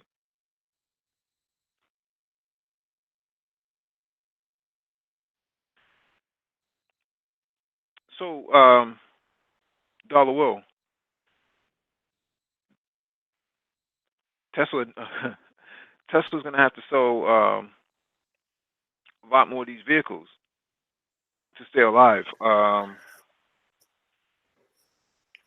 Yeah, I'd say that the issue with Tesla is a perfect example of the fact that timing is everything. You know, you can have the right idea and not quite time it right. You know, it's just like they're going through a similar thing like as solar. And that is people really don't care about the price of energy until the price gets real high. Well, as long as it's somewhat affordable, people are not concerned about being efficient or laying out money to bring down their energy costs. They don't care until they feel it. And so Tesla has to wait until we get to a part in the cycle where energy costs a lot. And this is the same with wind and solar and other energy alternatives. It's only when the price is trending high and it inches up towards $80 to $100. That's when the marketplace responds, and it becomes a priority to stabilize those energy costs. But other than that, until it hurts, people just keep doing what they have been doing, and they don't really see, they can't justify going with an energy alternative. Now couple that with people just aren't buying cars right now anyway because we're in a mature bull market. And we're at the wrong point in the business cycle. So fortunately for Tesla, I mean, if they can make it 9 years, yeah, they should be all right. If they could make it probably 5 years, they should be all right. Because things change pretty quickly. So we could be in an uptrend for energy and that type of stuff in 3 to 5 years. We could have be at a completely different point. We could be at a point where we're ramping up production again, starting up the engine for another bull market. We could be in that mode in 3 years. That's possible.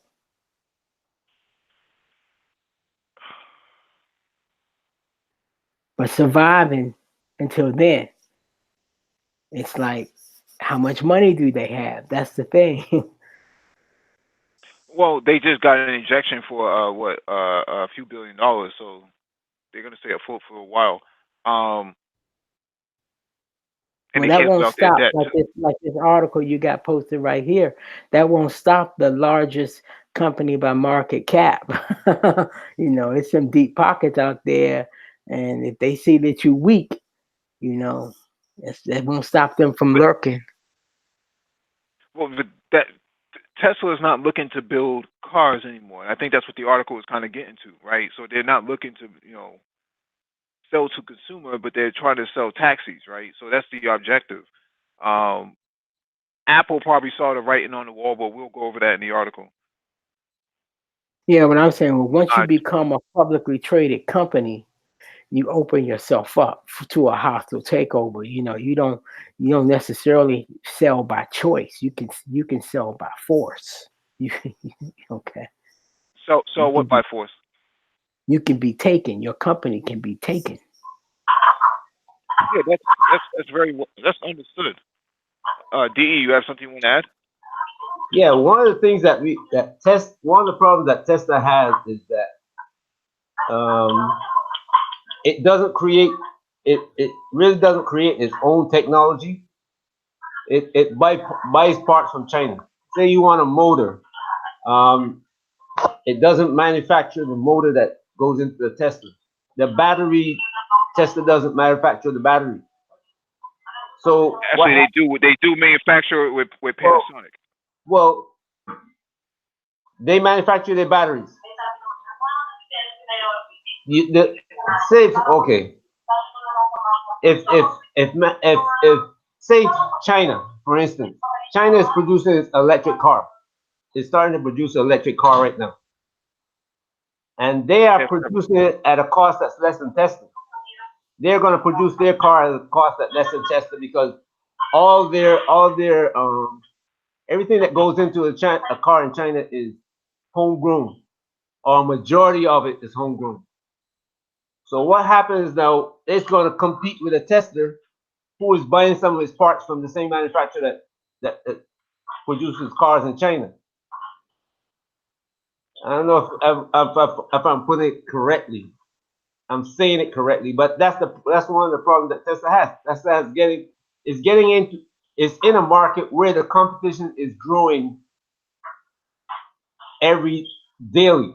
You understand? People are coming into the market with their own ideas. Mercedes-Benz is coming, Volkswagen, Ford, GM. Everybody's coming with electric cars, so they don't have the electric car field to themselves anymore. And they have to compete based on now how much they can make the car for, rather than we have the market to ourselves and we can charge a reasonable price and make a reasonable profit. You know, if we make the car for 50,000, we can sell it for 60 or 70. Now they gotta sell it for 55. You know, if they make it for 50, because everybody's coming in and squeezing them. But the difference between Tesla and the Chinese brands is that Tesla's cars are meant to be autonomous, which is what the article is saying about robo-taxis. Those Chinese cars are just that. They're just Chinese cars that are electric. They don't really have those same features and ambitions that Tesla has. See, that's how, but it starts out like that. You got to look 5 years down the road when China has, say, it starts making electric cars and it gets the car rolling and it's got some reliability. So it begins to add the things that Tesla's putting into their car at present, but with updated technology. You get what I'm saying? So Yeah, Tesla, let me get to this next article. okay. All right, this next one is from electric.co. Apple tried to buy Tesla for more than it's currently worth a few years ago, report says. Apple reportedly offered to buy Tesla at around $240 per share back in 2013. The bid from 6 years ago is now being reported as Tesla's share price has dipped under the price Apple was allegedly willing to pay. Today, Craig Irwin, senior research analyst at Roth Capital Partners, went on CNBC and talked about the bid. Around 2013, there was a serious bid from Apple at around $240 a share. The analyst didn't disclose his sources, but he added, "This is something that we did multiple checks on. I have complete confidence that this is accurate. Apple bid for Tesla. I don't know if it got a formal paperwork stage, but I know from multiple different sources that this was very credible." Irwin argues that Apple could still have interest in purchasing Tesla, especially since Tesla's valuation has taken a major hit over the past months. He says that Apple's Project Titan, which is developing an autonomous electric vehicle, is still ongoing, and the tech giant could be interested in using some of Tesla's EV expertise. The Cupertino company has already been relying heavily on Tesla's expertise through poaching several senior Tesla engineers and executives have moved to Apple in recent years. Most recently, Apple hired Tesla's head of electric powertrains. So Apple has a lot of ambitions. I think the market is not right for what their ambitions are. Back in 2013, that was a completely different market.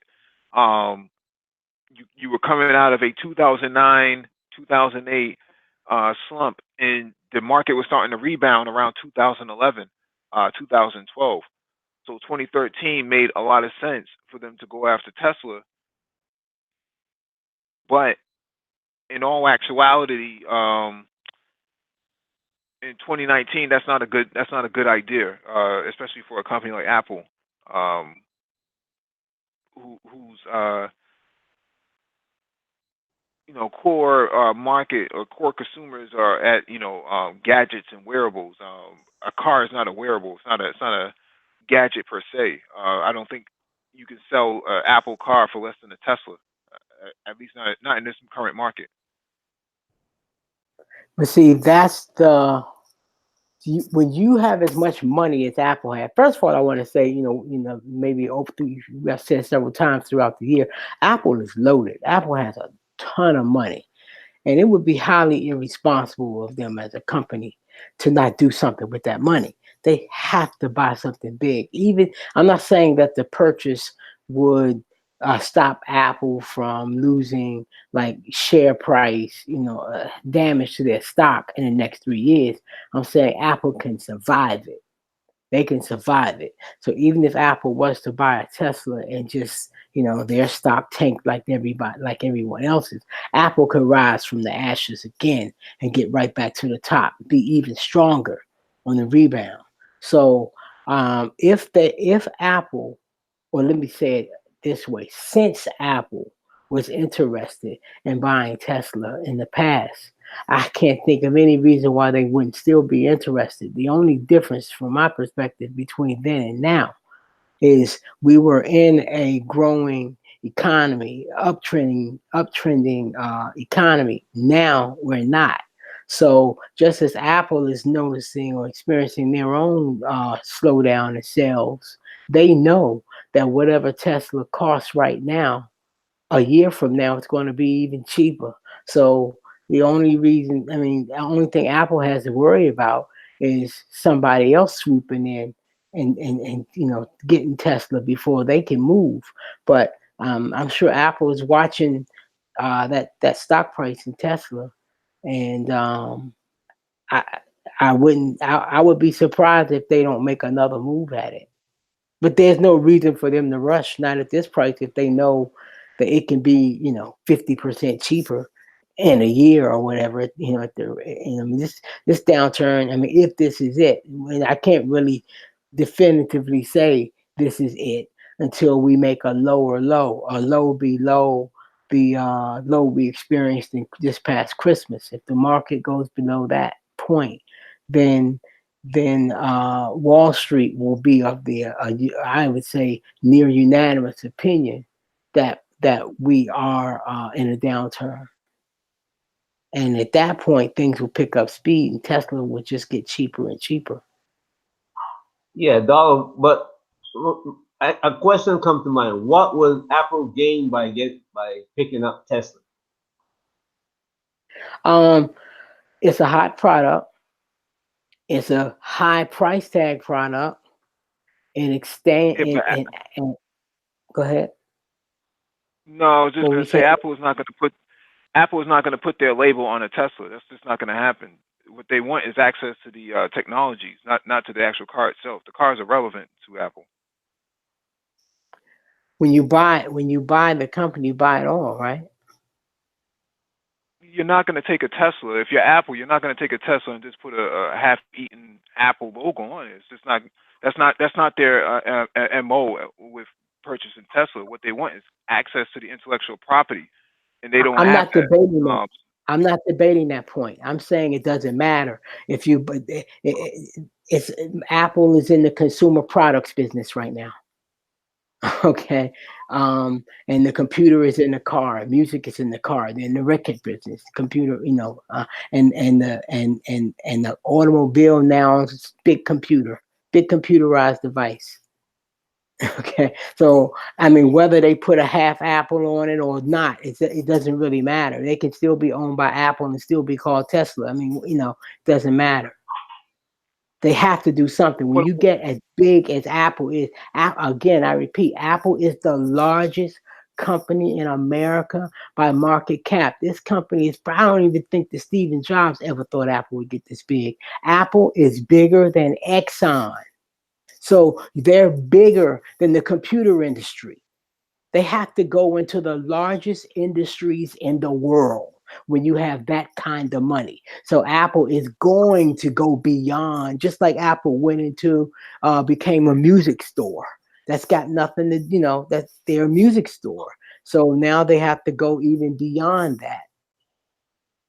So they don't think of Apple as a computer anything, not a computer hardware or software company. They are that plus more. they're a gadget company. That's what they've always been. No, well, that's not what they have to be. When you become the largest company by market cap in America, you can be anything you want. I repeat, they're bigger than Exxon. They make There is no 96% limit to what they profit. can be. They make 96% profit off of their products. Of course, they're going to be the biggest. What I'm saying here is the idea of going after Tesla has nothing to do with just the car itself. It's more just about the technology. The article And even I kind said, of points and I to said, that. I'm not debating that. I'm not debating that. You win that. I'm saying the bottom line is when you are as rich as Apple is, you have to look for a mountain to buy. And the biggest ticket Yeah, I see what items you're in, let me just say this, the biggest ticket items in I forget America, on earth, that humans buy, first is a house, second is a car. That's it. Those are the biggest ticket items that human beings on earth purchase. And Apple being the largest company by market cap in America, that would make sense But for does it them to. make saying. sense to buy the car, to buy Tesla because you have a load of money? It doesn't make sense.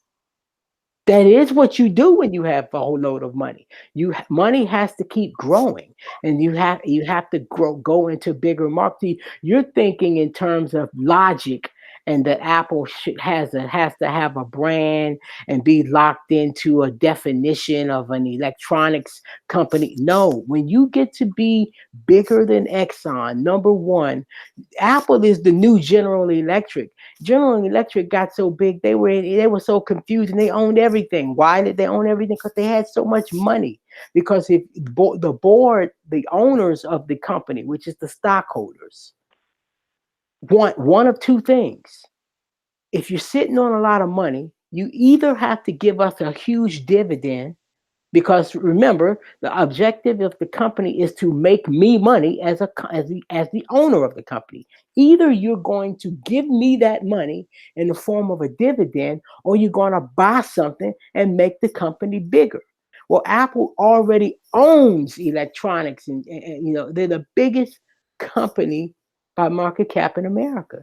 So they're either going to have to pay that money out in a dividend, which companies really don't want to do, or they're going to have to do one of those moves like Amazon, when Amazon bought the Washington Post and Whole Foods. I mean, it's like when you got that kind of money, you just got to look for something big to buy or pay Well, it out because in the Amazon, dividend, which you don't want to do. yeah, but Amazon was looking to get into those areas anyway, so it was just a matter of time that they would go after Washington Post Well, and first came the money. Amazon was only was interested in it because of the money they had, and so you look for something of that's high enough value that costs a lot of money, and that's what you do. That's why they here's bought what that. I So that see.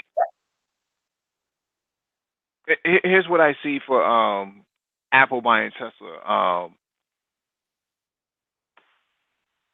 Apple has already done their own research on in terms of autonomous vehicle development. We know that they have a whole entire division that's that was built out a couple years ago in terms of building autonomous vehicles.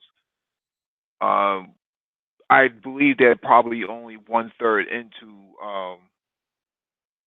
that autonomous vehicle, and they got stuck, and they've been compromised by the Chinese anyway. So a lot of um, their schematics and patents have already been pushed to China. So that part has already been compromised. Apple is probably itching to get into this market because it is a big market, like Dollar Will was saying. But at the same time, um, there are consequences for Apple going into a market like this.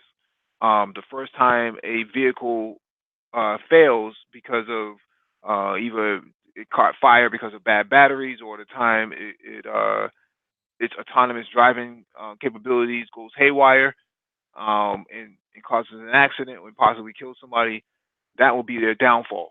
They won't be able to run away from that. Um, so what I'm saying here is somebody at Apple is trying to is has um, ambitions that far exceed that of what maybe Jobs' intentions were to begin with. And because they have so much money, like Dollar was saying, they really don't know what to do with themselves. They have no other scalable markets that they can get themselves into outside of retail. And unfortunately, at this point, it doesn't look like Apple is going to be able to keep doing what they've been doing for so long.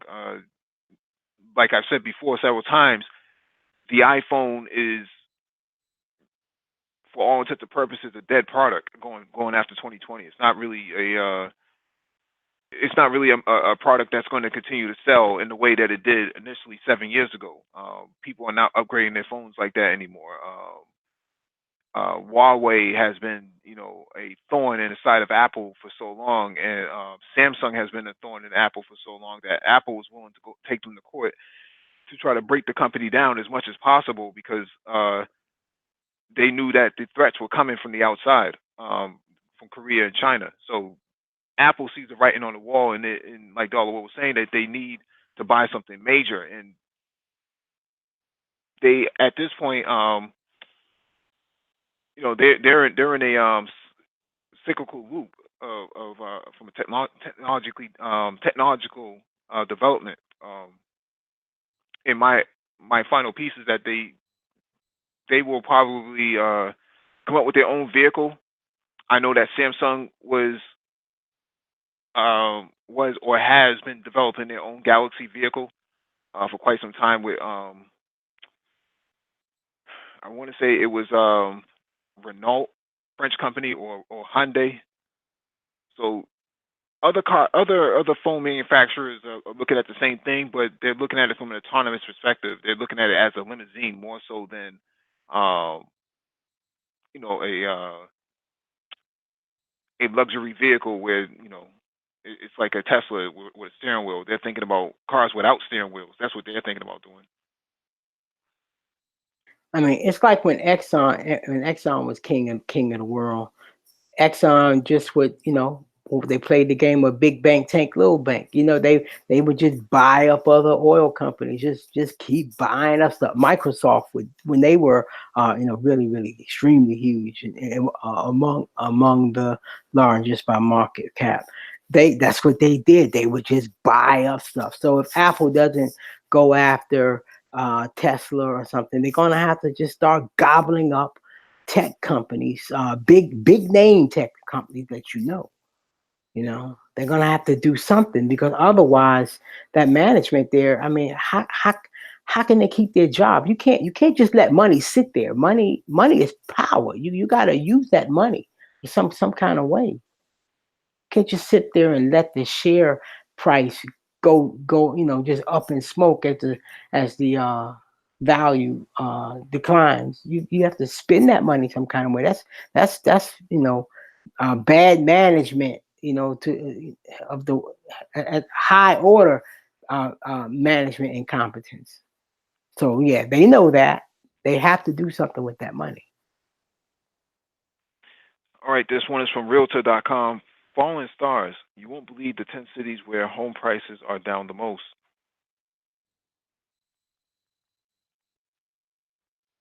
Where are these 10 cities? So, where home prices have fallen the most: Bridgeport, Connecticut, Huntington, West Virginia, Cape Coral, Florida, Laredo, Texas, College Station, Texas, Iowa City, Iowa, Oxnard, California, San Jose, California, San Francisco, California. I thought we just read an article last week, or on Sunday at least.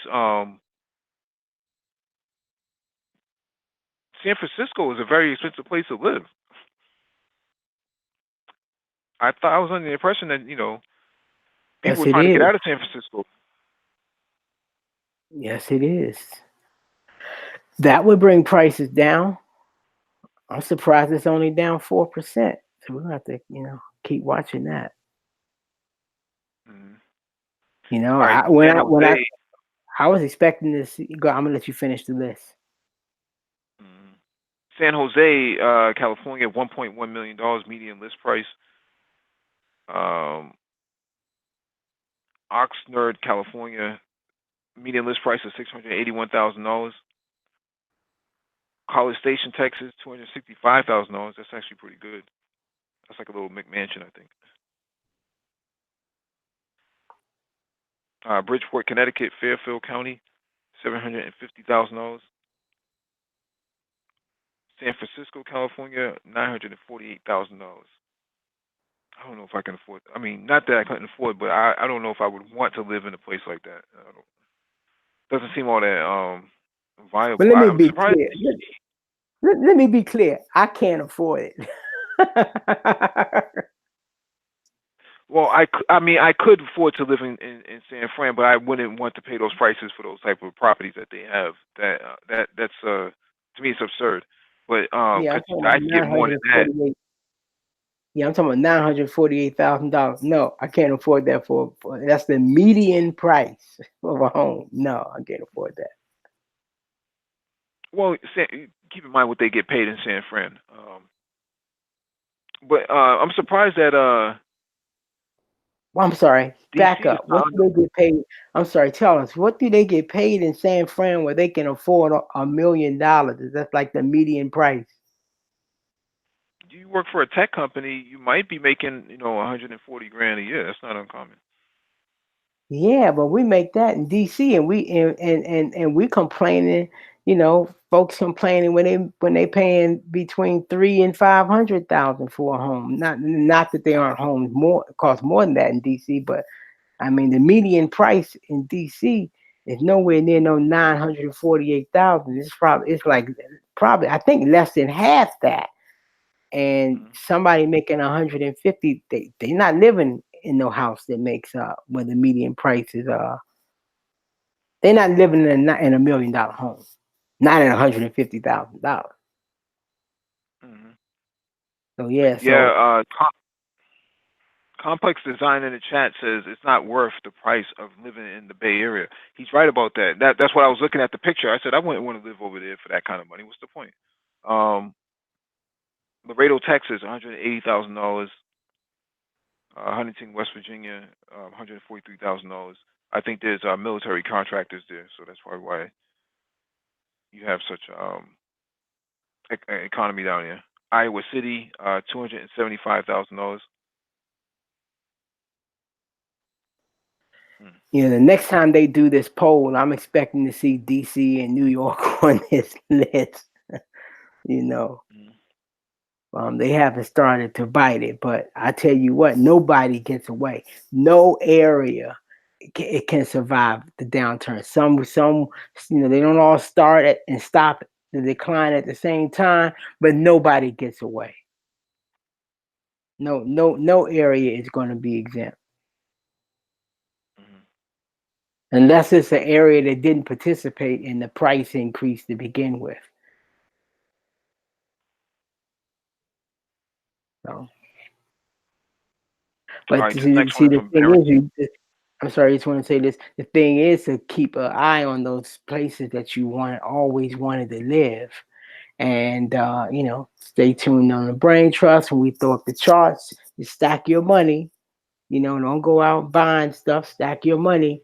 When the time is right, you can go into those cities you always wanted to live, and the prices will be right. All right. This one is from Barron's.com. Tesla's bonds are tumbling too. Are they worth a gamble? That capped a week in which one Wall Street analyst put forth a worst-case scenario in which Tesla's stock could plunge to $10, while another case was circumspect and suggested the downside was only to $35. Of course, Musk famously tweeted this last summer he was exploring taking the company private at the smoking price of $420. $420, get it? Complex. That would have been a case of buying high, because Tesla ended up selling stock much lower at $243 a share earlier this month, which is still a damn sight higher than Thursday's close of $195.49. Oh, what happened? Oh, yeah, we're not The subscriber not thing, a they got subscriber. it. That's an But interesting. we get the point, But the thing is, you're talking about a bond, and forgive me, everybody. Let me just repeat this for some newbie folks. A bond is a loan from you to let's say a corporate bond is a loan from you to a corporation. A municipal bond is a loan from you to a state government. What's the other one? The treasury bond is a loan from you to the federal government.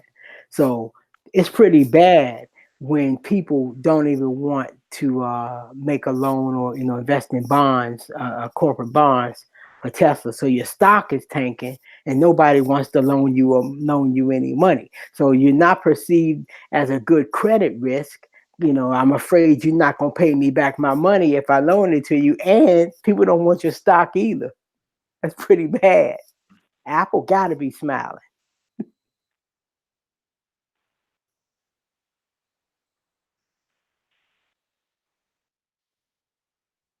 Hello? Yeah, we can hear you. I'm just opening up the next article.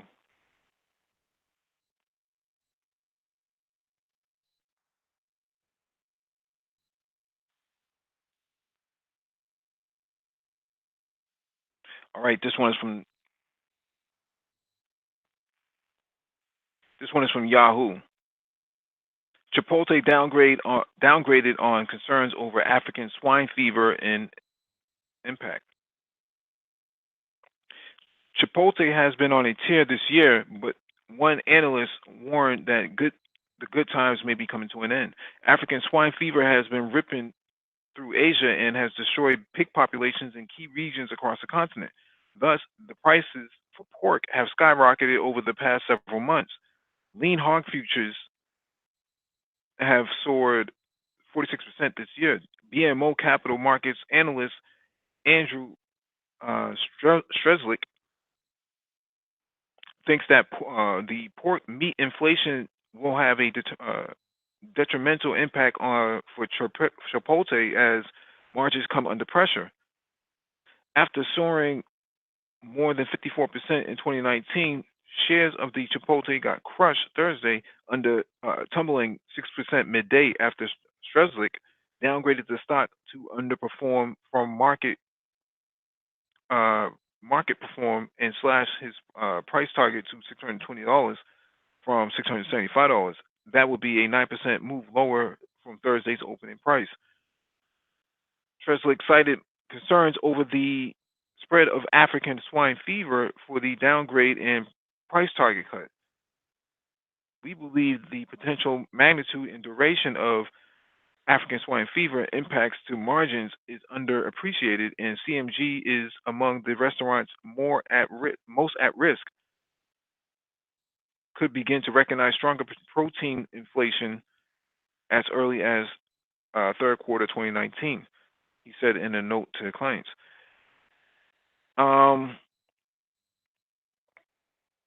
This is really interesting because I've been following this African swine fever for a little while now, and it started in the former Soviet states. I believe it was the Baltic states, if I remember correctly. It might have been Georgia or something like that. But it spread from there, went to Russia, and then crept its way down into Southeast Asia, and into China. China is starting to feel the effects now. When several research scientists traced or did the diagnosis on some of the hogs, they discovered that the African swine fever or the disease is actually manufactured and not actually the original flu symptoms that they, or not flu, but fever symptoms that they saw in the past. So this is a biological warfare technique to deplete the very staples of most of these countries' societies. So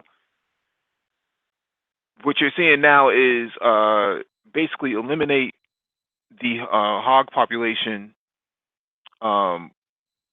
for those rising Asian countries, and the tariffs that are being put, that are being put on these hogs, these pigs, for pork production is actually having an effect on their economies on the ground immensely, because they can't grow their own livestock, and they also have to pay high prices for American pig livestock, and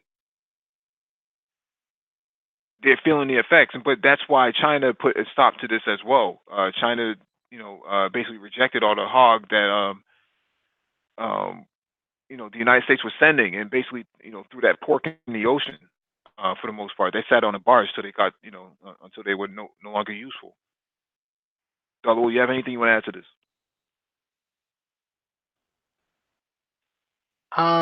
No, you got it. Other than just from a trading perspective,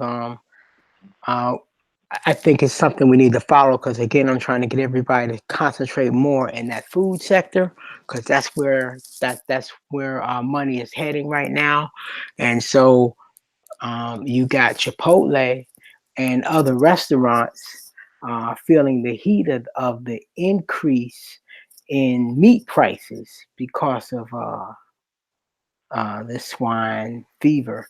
So on the winning side, I'm not going to say the winning. So let me say in terms of the stock price appreciation side, Tyson's Food and Hormel, those are the two biggest meat producers in America, or at least on the market, publicly traded. So their stock is benefiting. The stock is at least from it. But of course, that it's paying for the restaurants. So that's kind of how you have to kind of look at these things in the news that affect like the space you're investing in. You go to the charts and you look and see who's winning, who's losing. So lots of action. What's up, DE? No, I'm looking at this as a political thing move. You see what I'm saying? But China is not buying the pork. The U.S. is still manufacturing. They can't sell the hog that they're selling now.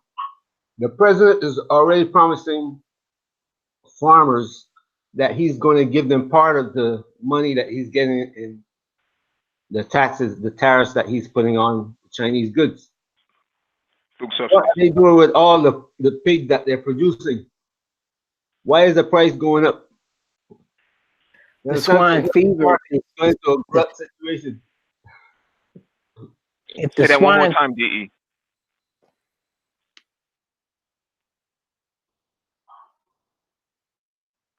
Say the last part again, DE.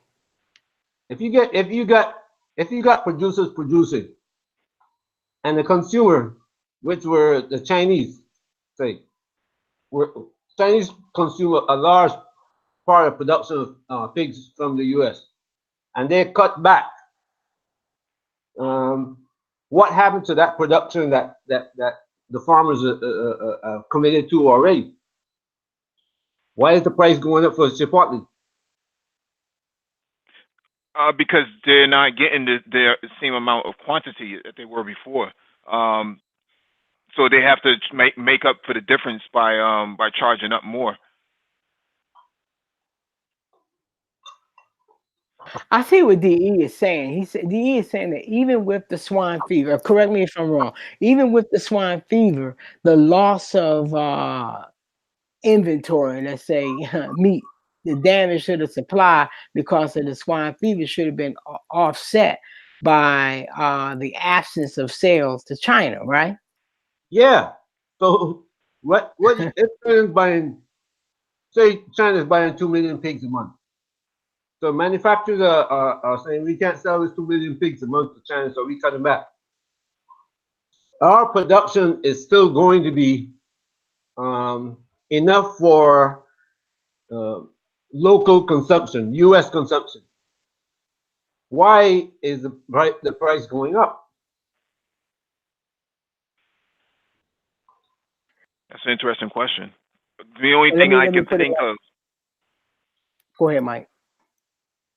No, I was just going to say it's an interesting question, and the only thing I could think of is that they don't, when you don't have immediate access to the supply chain that you originally intended before, you have to end up getting it from somewhere else, right? So I can see why that would end up costing them more in the long run. But my original point in the beginning was that African swine fever has been affecting all of Asia, all of Eastern Europe as well, and as well as Africa, right? Because it's where supposedly originally originated from there. But what they're finding is that this is an artificially constructed disease, that somebody planted this on purpose, to disrupt, production.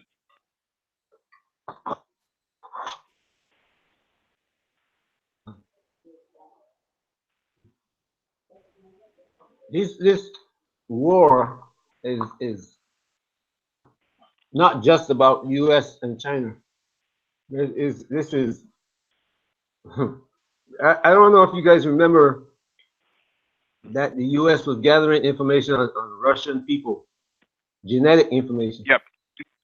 Yep. There's a bio warfare facility that America has inside Georgia, that's next door to Russia.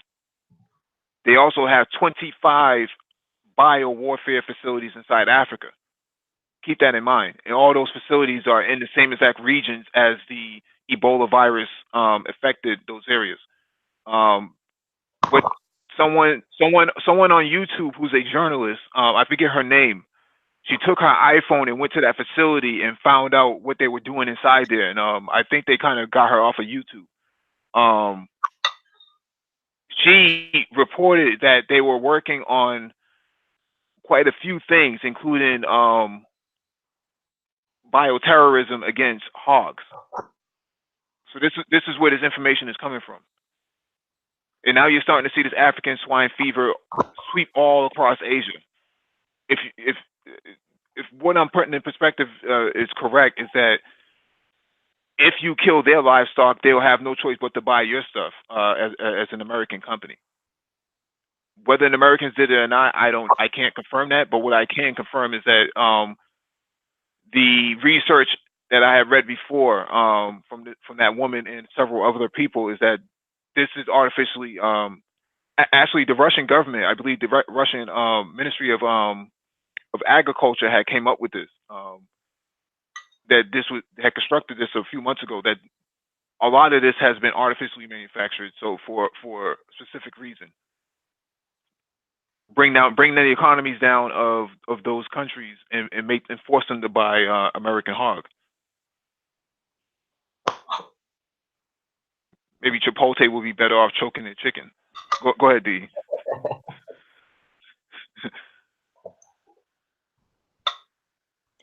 Yeah, I was going to say that sometimes, people will see these events or something like a swine fever with no particular end date. You don't know how long that's going to persist. Investors will think, okay, well, that should create that should diminish the supply, even if it hasn't at this moment. People, investors will think, okay, that's a potential problem. Let me get in. And their numbers are looking. Tyson's and Hormel, their earnings look good. So people, blood in the water. They see opportunity. Mm-hmm. But by the same token, people will run from a Chipotle. You see that. So.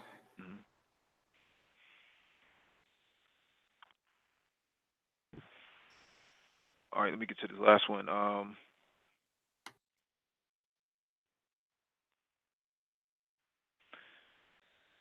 This one's from Barron's again. Is there a trucking recession? One analyst isn't worried.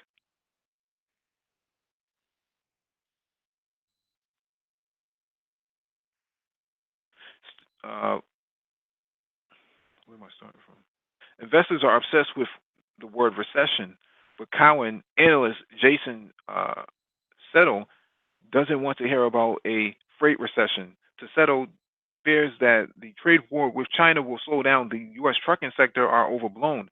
He put his money with his mouth and upgraded shares of three logistic providers on Wednesday.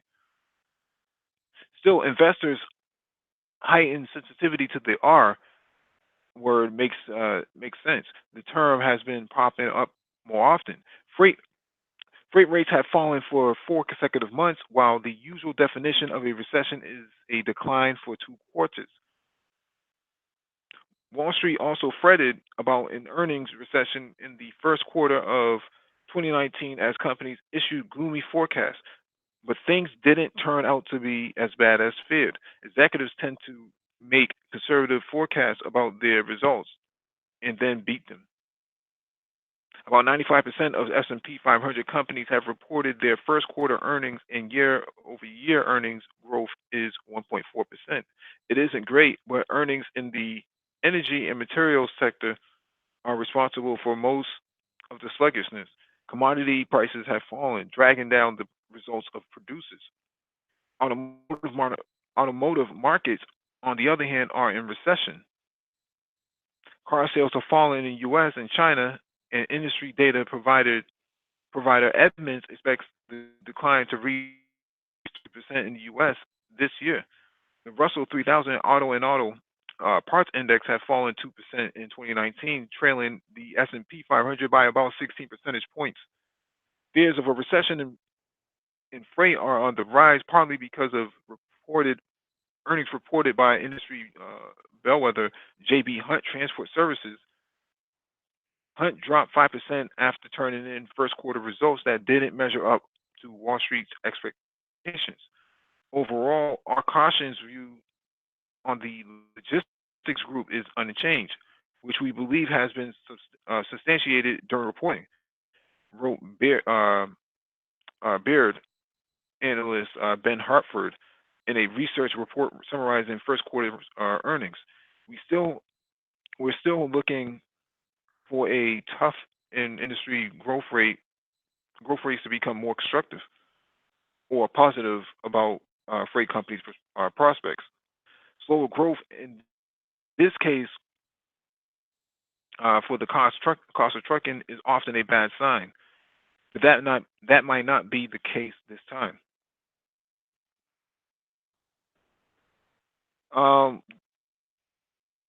Dollar Will, what do you think about this since you sent this one in?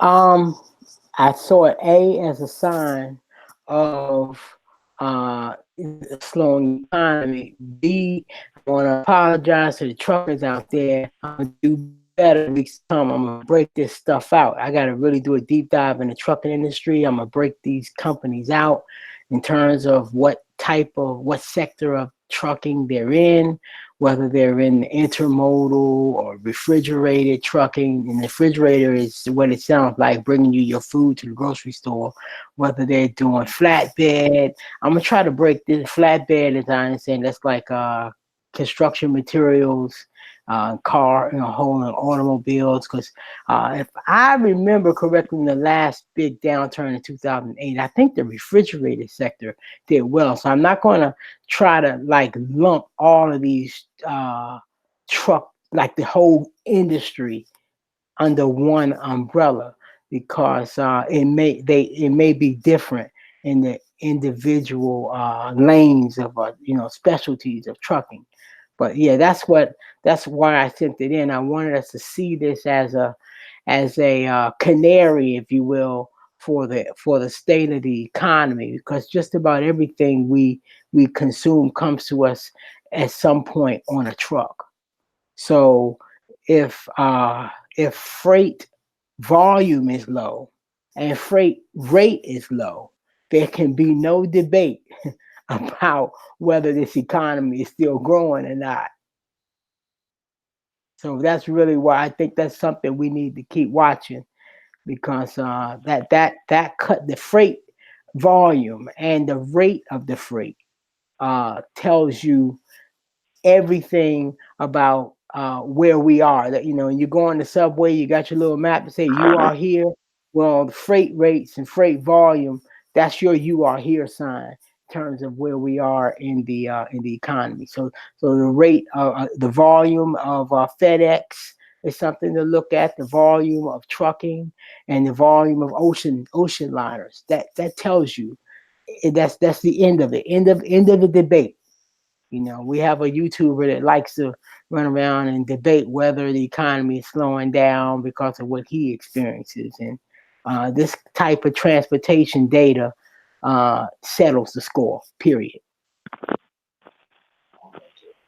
Yeah, I agree with Donald.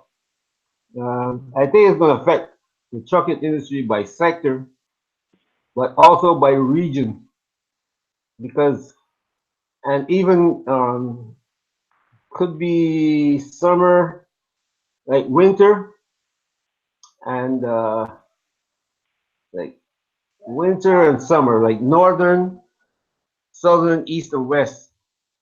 It's going to affect different sectors and different regions at different times of the year. But the economy, it is sure is like a bellwether for the way the economy goes. And the price, even though you might have truckers on the road, the price of hauling, how much they are getting paid for hauling their freight will be lower. Yeah, but it's one thing for it to be lower, but then it's another thing for the freight price to be lower and you can't get a load. Okay, so that's like double hell. Another sector that's probably I'm gonna have to parcel out. I'm just getting this straight in my mind is the auto parts, because that might be vibrant because people are we know they're not buying cars, so that means people are gonna have to be fixing these old cars that are off warranty.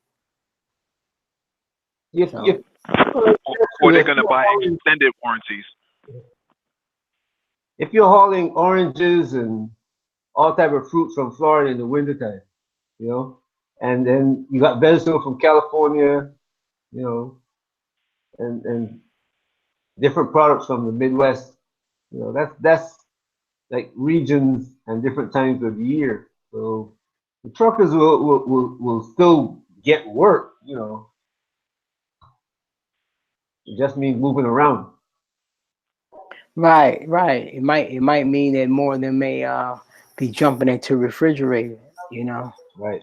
And again, with everybody on doing staycations instead of vacations, going to be eating at home more and going to be traveling less, So that means people are going to have full refrigerators. That's going to be your entertainment. What's for dinner? You might not go to Italy, but you'll be,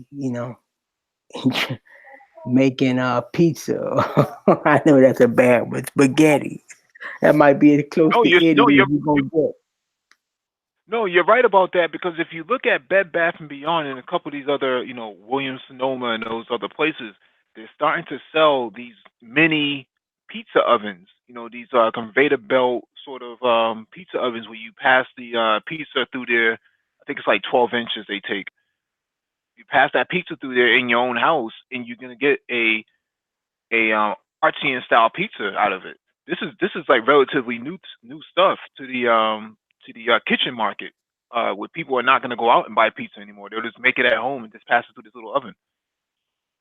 Well, I got my eye on the hot air fryer. That's what I'm looking at. Why is that? I mean, it's healthy, hot air. I mean, you don't have to, we're not going to give up fried food. It's a way of inching away from fried food. It's fried food without frying it. Fried flavor without the grease. Mm-hmm. So, yeah, Well, all I those have an types air fryer. I have an air fryer myself, and I use it quite often. I don't use the microwave at all. If I want to warm something up, I'll put it inside the air fryer. No, actually, I have a convection oven. Sorry, that it's basically the same thing as an air fryer. But I don't even use a microwave. I haven't used a microwave in years. So Yeah, see, yeah. yeah. And those you're gonna see those on TV more, appealing to people nesting and having staycations and those types of items. I'll be looking to see, who makes that product. Are they publicly traded? You know, those little grow. What's that company? Arrow Grow, where you can grow vegetables and stuff in a little kind of. It's like a is it an aqua uh, ponic kind of thing, Aquaponic. or I think it is. Yeah, you're gonna see those types of things are gonna be coming on TV, and you're gonna be buying that kind of stuff. Anything that make you comfortable at home, and so those types of things is where trucking that kind of stuff is gonna be big in trucking. And back to the person who asked that question earlier about Amazon, FBA kind of stuff. That's the kind of stuff that people are going to be looking to buy. Anything that makes it more comfortable to stay home, since you can't take that trip. Hey, what about Disney, dollar? What's gonna happen to Disney? Um, the big resorts that people normally, pay $100 to go to per person per day. You know what? I'm gonna hold off on that until I'm gonna go do my research and see what happened the last time, and I'll report back. Just this is what happened the last time. But if I remember correctly, they suffered, and like Vegas, those places suffered. People are not really in the mood to go spend money gambling. But I'm gonna do some more research and get back to you more definitively. The the other one But it's that definitely the other one that people look at is airline stocks. right. Right, because if the dollar goes up, like I think it's going to, and energy comes down, it's going to be interesting what happens with those airlines. Because on one level, if people don't have the money to be taking these trips, it's not. I mean, will it matter that the airlines can operate with a higher profit margin because the fuel price is going to be low? But certain, I guess the winners will probably be those commuter airlines. They have a pretty much like a steady flow. They're not necessarily appealing to vacationers. Okay, like cruise lines. So they're going, that's going to be they gonna have it rough. They gonna have it rough, you know. But certain other types of airlines that are like appeal to like the business customer, where they probably have like a steady amount of clients no matter what. But if the price of the fuel is low, their profit margin is greater. So there may be some opportunities in airlines. But I wouldn't just jump at it. I would study each individual company, and but see, that's why I like to buy whole industries, like an ETF. So but I know a lot of people don't like to do that. So if you want to pick individual companies, I would say you have to get into exactly who their customer is and how or if the slowdown is affecting their customer. Because if it's tourism based, then they're gonna be hurt.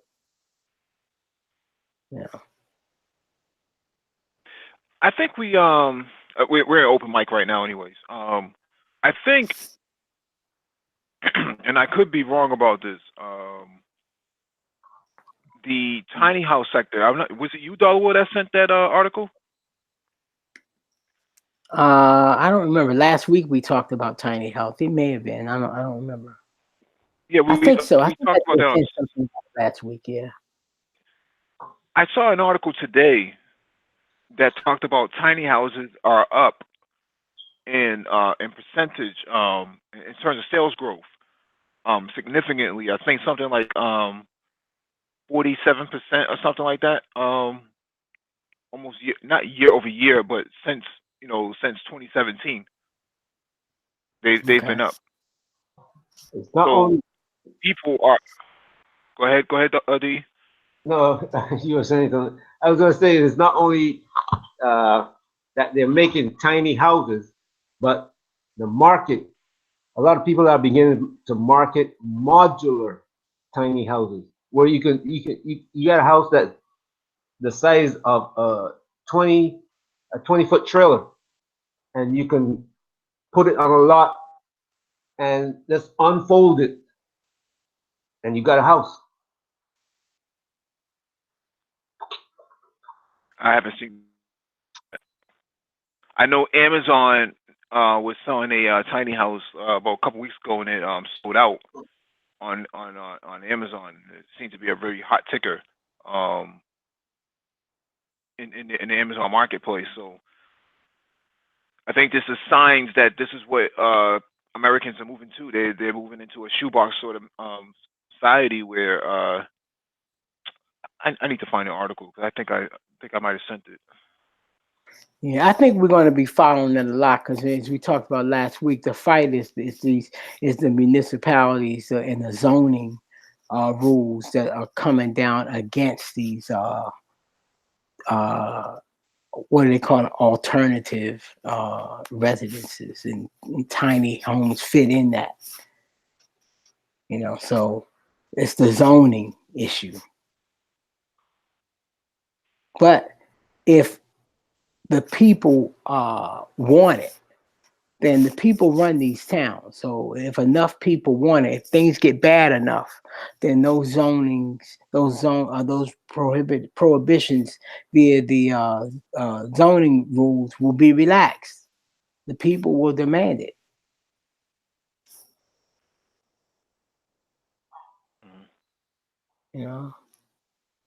What will happen to the economy when the layoff reaches a certain level, and say New York City or Washington, where you have, I don't know, 15% of unemployment, and people are getting put out of their homes and rentals because they can't afford to pay the rent. What happens to those people?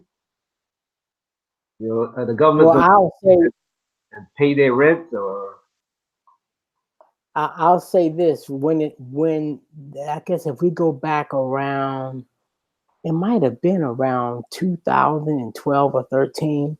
Prince George's County, Maryland, had probably the highest or one of the highest foreclosure rates in the country. Why And is what happened was people, had layoffs. We hit a tough spot in the economy, and people ended up upside down in their mortgage, and they were walking away, and other things like Prince George's County houses didn't appreciate as quickly as, let me be frank with it, white areas in Montgomery County and Fairfax County. So people would just walk away. And what had happened was, people, it was taking a year or two, sometimes, up to 2 years, 3 years sometimes, before your case actually, got to a judge and you got kicked out. So it got so bad that at some point, what will happen is, if it gets really bad, the state will, if they follow what happened in Prince George's County, people will have a good long while before they get put out, because the state can't handle all those people showing up asking for social services. It's just like when Obama extended the unemployment. It's cheaper at that point, unfortunately, to screw the bank. Screw the bank and let you stay in your home for a while, up to something. But people were not being kicked out, for not paying their rent for 6 months. People were in these homes for 2-3 years before they actually had to go.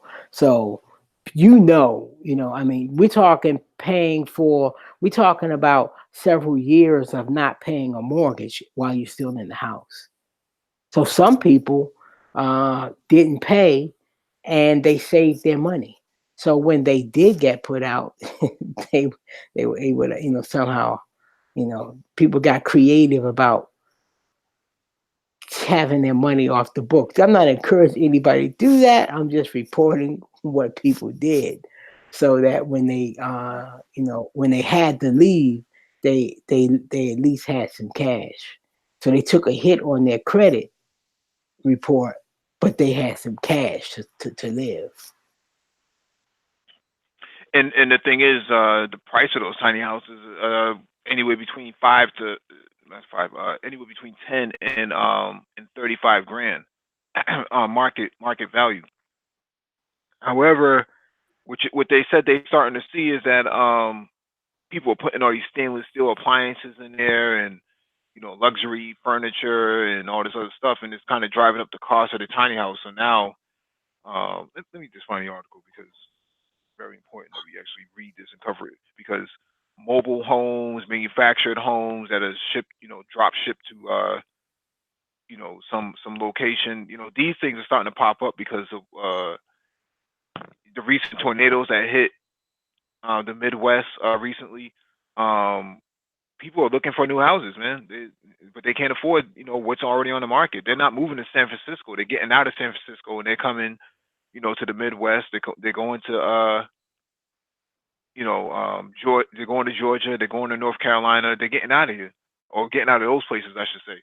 $900,000 buys you a lot of property somewhere else rather than San Francisco.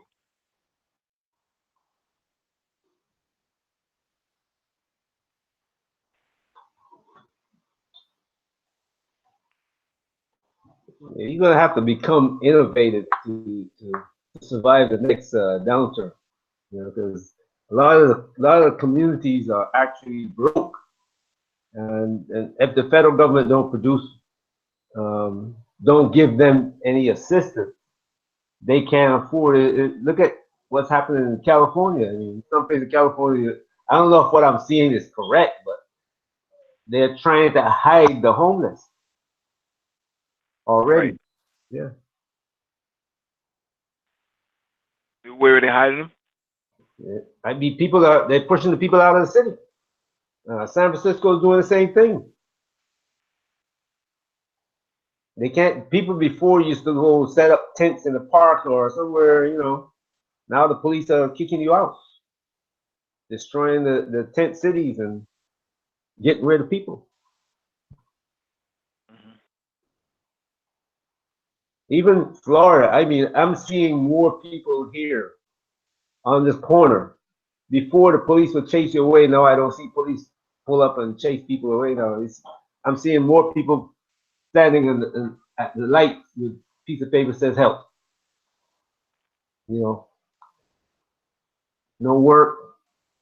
Not that all of them have the same. Not all of them might be out of work or laid off or can't find a job, but I see a marked increase in the number. See, they just want to keep it peaceful. As long as it's peaceful, people, they'll be left alone. And can't have civil disturbance. Can't let things degrade to the point where, people being yanked out of their car at the red light.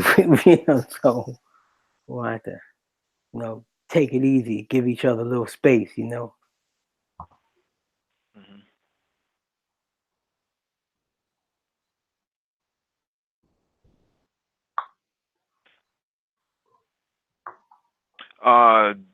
DE, did you have anything you want to bring up in the open mic?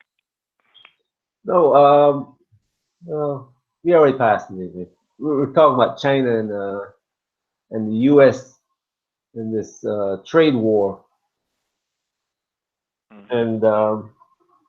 and a couple of people that I've been looking at online. There are people who don't consider, who the mainstream media don't consider people who they should look at, or talk to.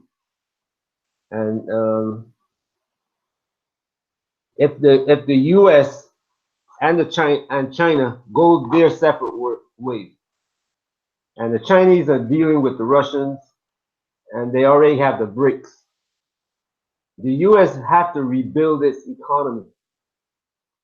I don't know how long you guys think it will take for them to rebuild the economy, but the U.S. has to totally rebuild the economy because all its manufacturing, or let's say what 80% probably of its manufacturing is gone from the country. So those people have to bring that manufacturing back and rebuild it in the U.S. And the cost is going to be higher because um, the workers that they have to hire in the U.S. if they do hire, instead of in China you can hire 20 workers. In the U.S., the corporation is not going to want to hire 20 workers. They're going to want to hire 10, maybe 7, because they think the cost of manufacturing is going to cut into their profit. So this is going to create a big problem getting manufacturers to move back to the U.S. What is the government going to do to incentivize them to move back?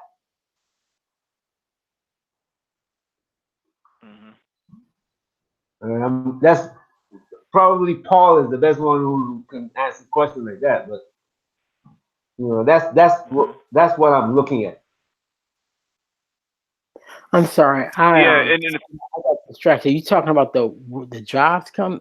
You talking about the corporations returning, or the Yeah. jobs returning, or both? When if the corporations return, instead of building in China, say they decide to build in the U.S. or in Mexico or Canada or the Caribbean even. How are they going to do this and employ people? Because the people are going to be unemployed. You understand? Because the people who work for Walmart now, when prices start going up, nobody's shopping, and Walmart's cutting back. So those people who are unemployed now, what are they going to do? They're going to have to get a skill that's in demand. I don't think those jobs, or let me say, America as the America that had a large, let's say, manual labor force, or low skill labor force, that's over. That's over, because we will never be able to compete with the low wages that developing nations can charge its citizens. We will never be able to compete with that. Then you combine with basic force of capitalism, where companies have to grow. You are an investor in that company, and they must increase profit. So, and the only way to do that is for the American companies to pursue cheap labor. That's what your Fortune 500 company is doing, and that's where your retirement accounts are. That's where our retirement accounts are invested. So we're all invested in this exploitation of cheap labor in other countries, and exploitation of ourselves. Yeah, but where are you going to get that cheap labor from now? Because China, when you pull out of China, China is already building to Korea. They're already going into Korea because they're making deals now that China and Russia going to Korea, going into the Philippines, all those low cost areas of manufacture. The Chinese are going to be making their products there and in Africa. So how are you going to go in there and do something that you never wanted to do before? Well, American companies are competing in getting labor in those other countries too. But the American worker, we're gonna suffer. That's why we have to understand that being and learning how to read charts and investing, that's an imperative for survival. You have to do it. That's the only way you can get a benefit from this global economy, as opposed to being victimized by it. You have Yeah, to but get in. how are you going to invest when you got to spend your savings just to survive, to live?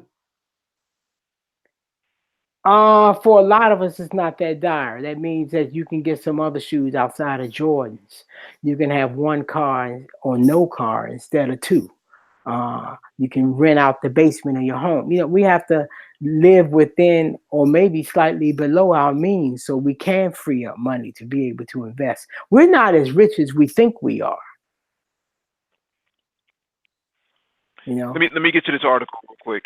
This one is from Realtor.com. As tiny homes spread across the nation, they are getting bigger and pricier. It was exactly a come down when Spencer Wright, 31, and Bella Fishbane traded in their cramped Bay Area apartment for a 300 square foot house a little more than 2 years ago. In fact, it's actually been an upgrade in every way. The home they bought for just over $100,000 Santa Cruz Mountains in Boulder Creek, California, wasn't made for a hermit. Designed and built by New Frontier Tiny Homes, it has a king bed on a hydraulic lift for storage underneath, a walk-in closet, an outside deck about the size of the house, and an art installation made of reclaimed wood from 1767 designs. Um, the tiny house movement grew out of the simplicity movement of the 1980s and 1990s. The goal was to build ultra compact houses, preferably without professional assistance, for next to nothing in someone's backyard to reduce consumerism and debt and return to a simpler way of life. But over the last 10 years, tiny homes have evolved and they are not so simple anymore. Buyers are increasingly seeking larger dwellings with top of the line appliances, high end finishes, and having builders do the labor for them. Many of these units are now outfitted with stainless steel appliances, built in TVs, and elaborate cabinetry, says Mark Stenham, a geography professor who teaches sustainability at California State University in Chico. Luxurious tiny homes with composting toilets, solar panels, and installation for year round living can now go for more than $200,000. More tiny home communities are opening across the country as television shows such as HGTV's Tiny House Hunters have led to a boom in popularity for a little house living. These units typically top out at about 400 square feet. And now that more builders are getting into the game and lenders are helping buyers get loans for the properties, prices are shooting up. Folks are also using them as vacation homes and renting them out when they are not around. The tiny house movement is expanding to meet the desires and needs of people who are in it and joining it every day. The Jacksonville, Florida-based developer is creating tiny home communities in the South. It recently unveiled a more expensive, nicer two-bedroom tiny home model that is about 540 square feet. It's adapting to accommodate the needs of people who are tired of spending money on square footage they are not using, but they may want slightly more room, she says.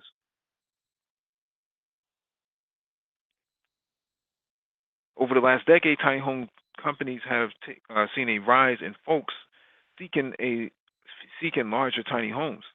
The plans, shells, and completed homes sold by tiny home builders used to be small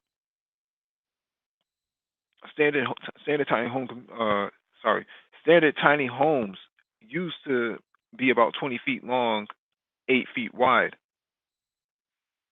But now the coming Georgia-based company is seeing more customers ask for 30-foot plans and shelves. Owners Dan Luch is even fielding calls for 40-foot models. That's prompted him to ask, "Are you still interested in the tiny house, the traditional do-it-yourself 20-foot tiny home?" tiny homes can cost $15,000 to $20,000, including materials, but not counting labor, says Luch. Those who buy pre-made shells then have the plumbing and electrical systems installed. 20 years ago, Tumbleweed Tiny House Colorado company in Colorado Springs, Colorado, would sell 9-foot by 10-foot houses that weighed about 7,000 pounds, says Pat Clancy, the company's office manager. Now they are offering 30-foot long boats that need a special trailer to handle the 18,000 pounds. They are built in the company's manufacturing plant. So this is a thing now, right? It's 1/3 the value of a house, and I'm always I'm not too keen on what square footage is of a house of equal price, but I can guarantee you in Boston you're going to get the same exact thing, maybe less. But Darla, we talked about this before, that tiny houses, mobile homes, and stuff like that. You know, these are new money makers in these impoverished societies. You know what? I'm going to throw out there not just impoverished. I would say people in their 50s. I'm 55. I talked to a buddy of mine. His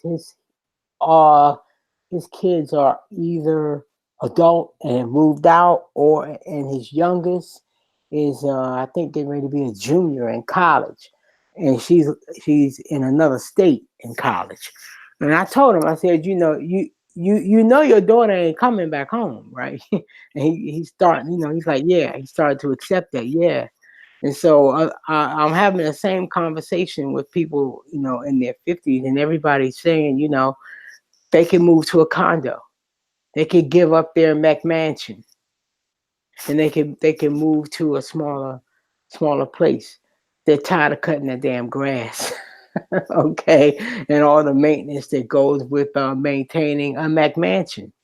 They're ready to give up the only part they seem, that they report that they will miss is the backyard cookout.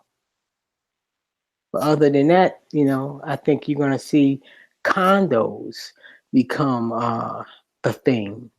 Because when we were younger, we avoided that like the plague. Didn't want to own a condo.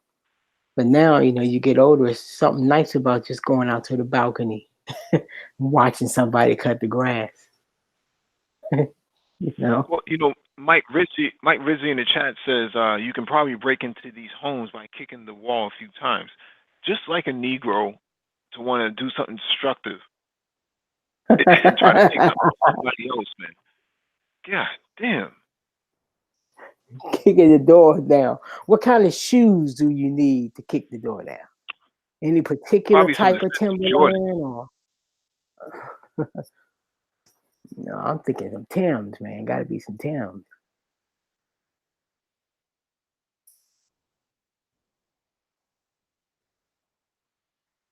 Yeah. I mean, I was thinking about it. I thought, man, a tiny home. I mean, if a fire. I mean, does the code require like more than one door, more than one entrance? You're talking about egress. You're talking about egress. So the windows actually pop open so you can jump out of them. Okay. All right. Pop outs. I got you. Okay. I bet you when you go to the realtor, you can't call it a doghouse. You sitting there looking at you like that shit's a big doghouse. What you're saying shouldn't be a surprise, because Americans tend to do things like this. They will jump on the bandwagon, so to speak, because I will see a tiny home and I'm saying, what are the possibilities for this house?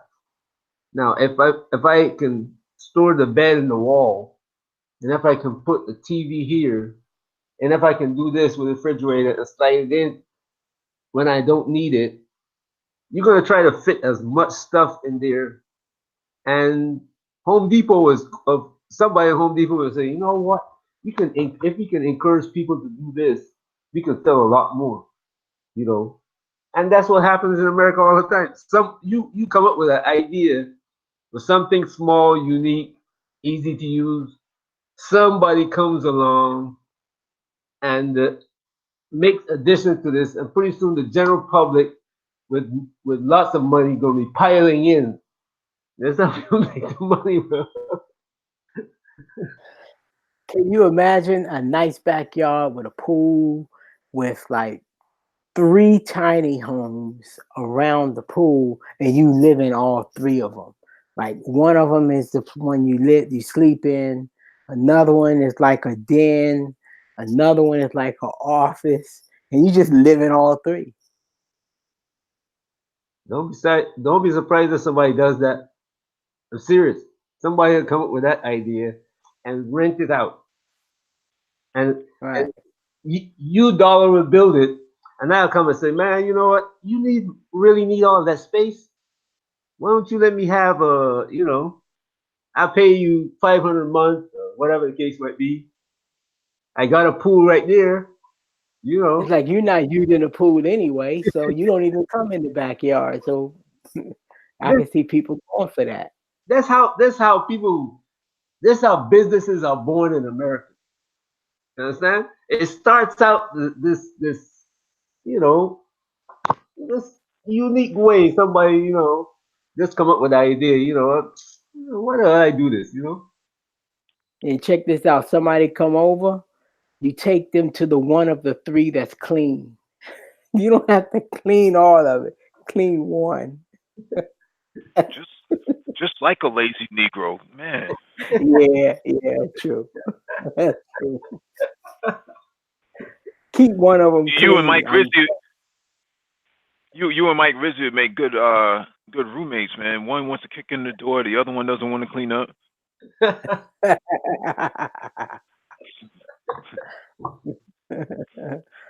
got Oh another man, one. Got, you got another one who wants to only buy one rib at a time. one Almost real. shift one rib. I don't want to. I can morph this into a whole nother conversation what I had in my house with more room that I could spare. I had a special fun room that stayed ready for entertainment. Mike, I'll leave it right Sounds like there. sounds like Dollar Will. Sounds like Dollar Will has his own Don game. hey, Doc, Mike, I'll leave that right there. I can't do that, man, because you have these sisters gonna come into your house and say, "Where's the house at? Where's the house at? Is it you live in that? Can we go to a hotel?" $4 gonna say, "Hey, look, Yeah. Instead of Dollar Will, it'd be Dollar Thrill. Or maybe my name would be 25 cents or a quarter. Nah, I can't take 50 cents. Hmm. Drop a dime. $4.99. Something like that. All right. Well, thank you all for joining us. Please hit the like button if you have not already done so before you leave, and share the video if possible. We'll be back tomorrow for Black Tech Talk, and you all have a good night. all right, good night, everybody.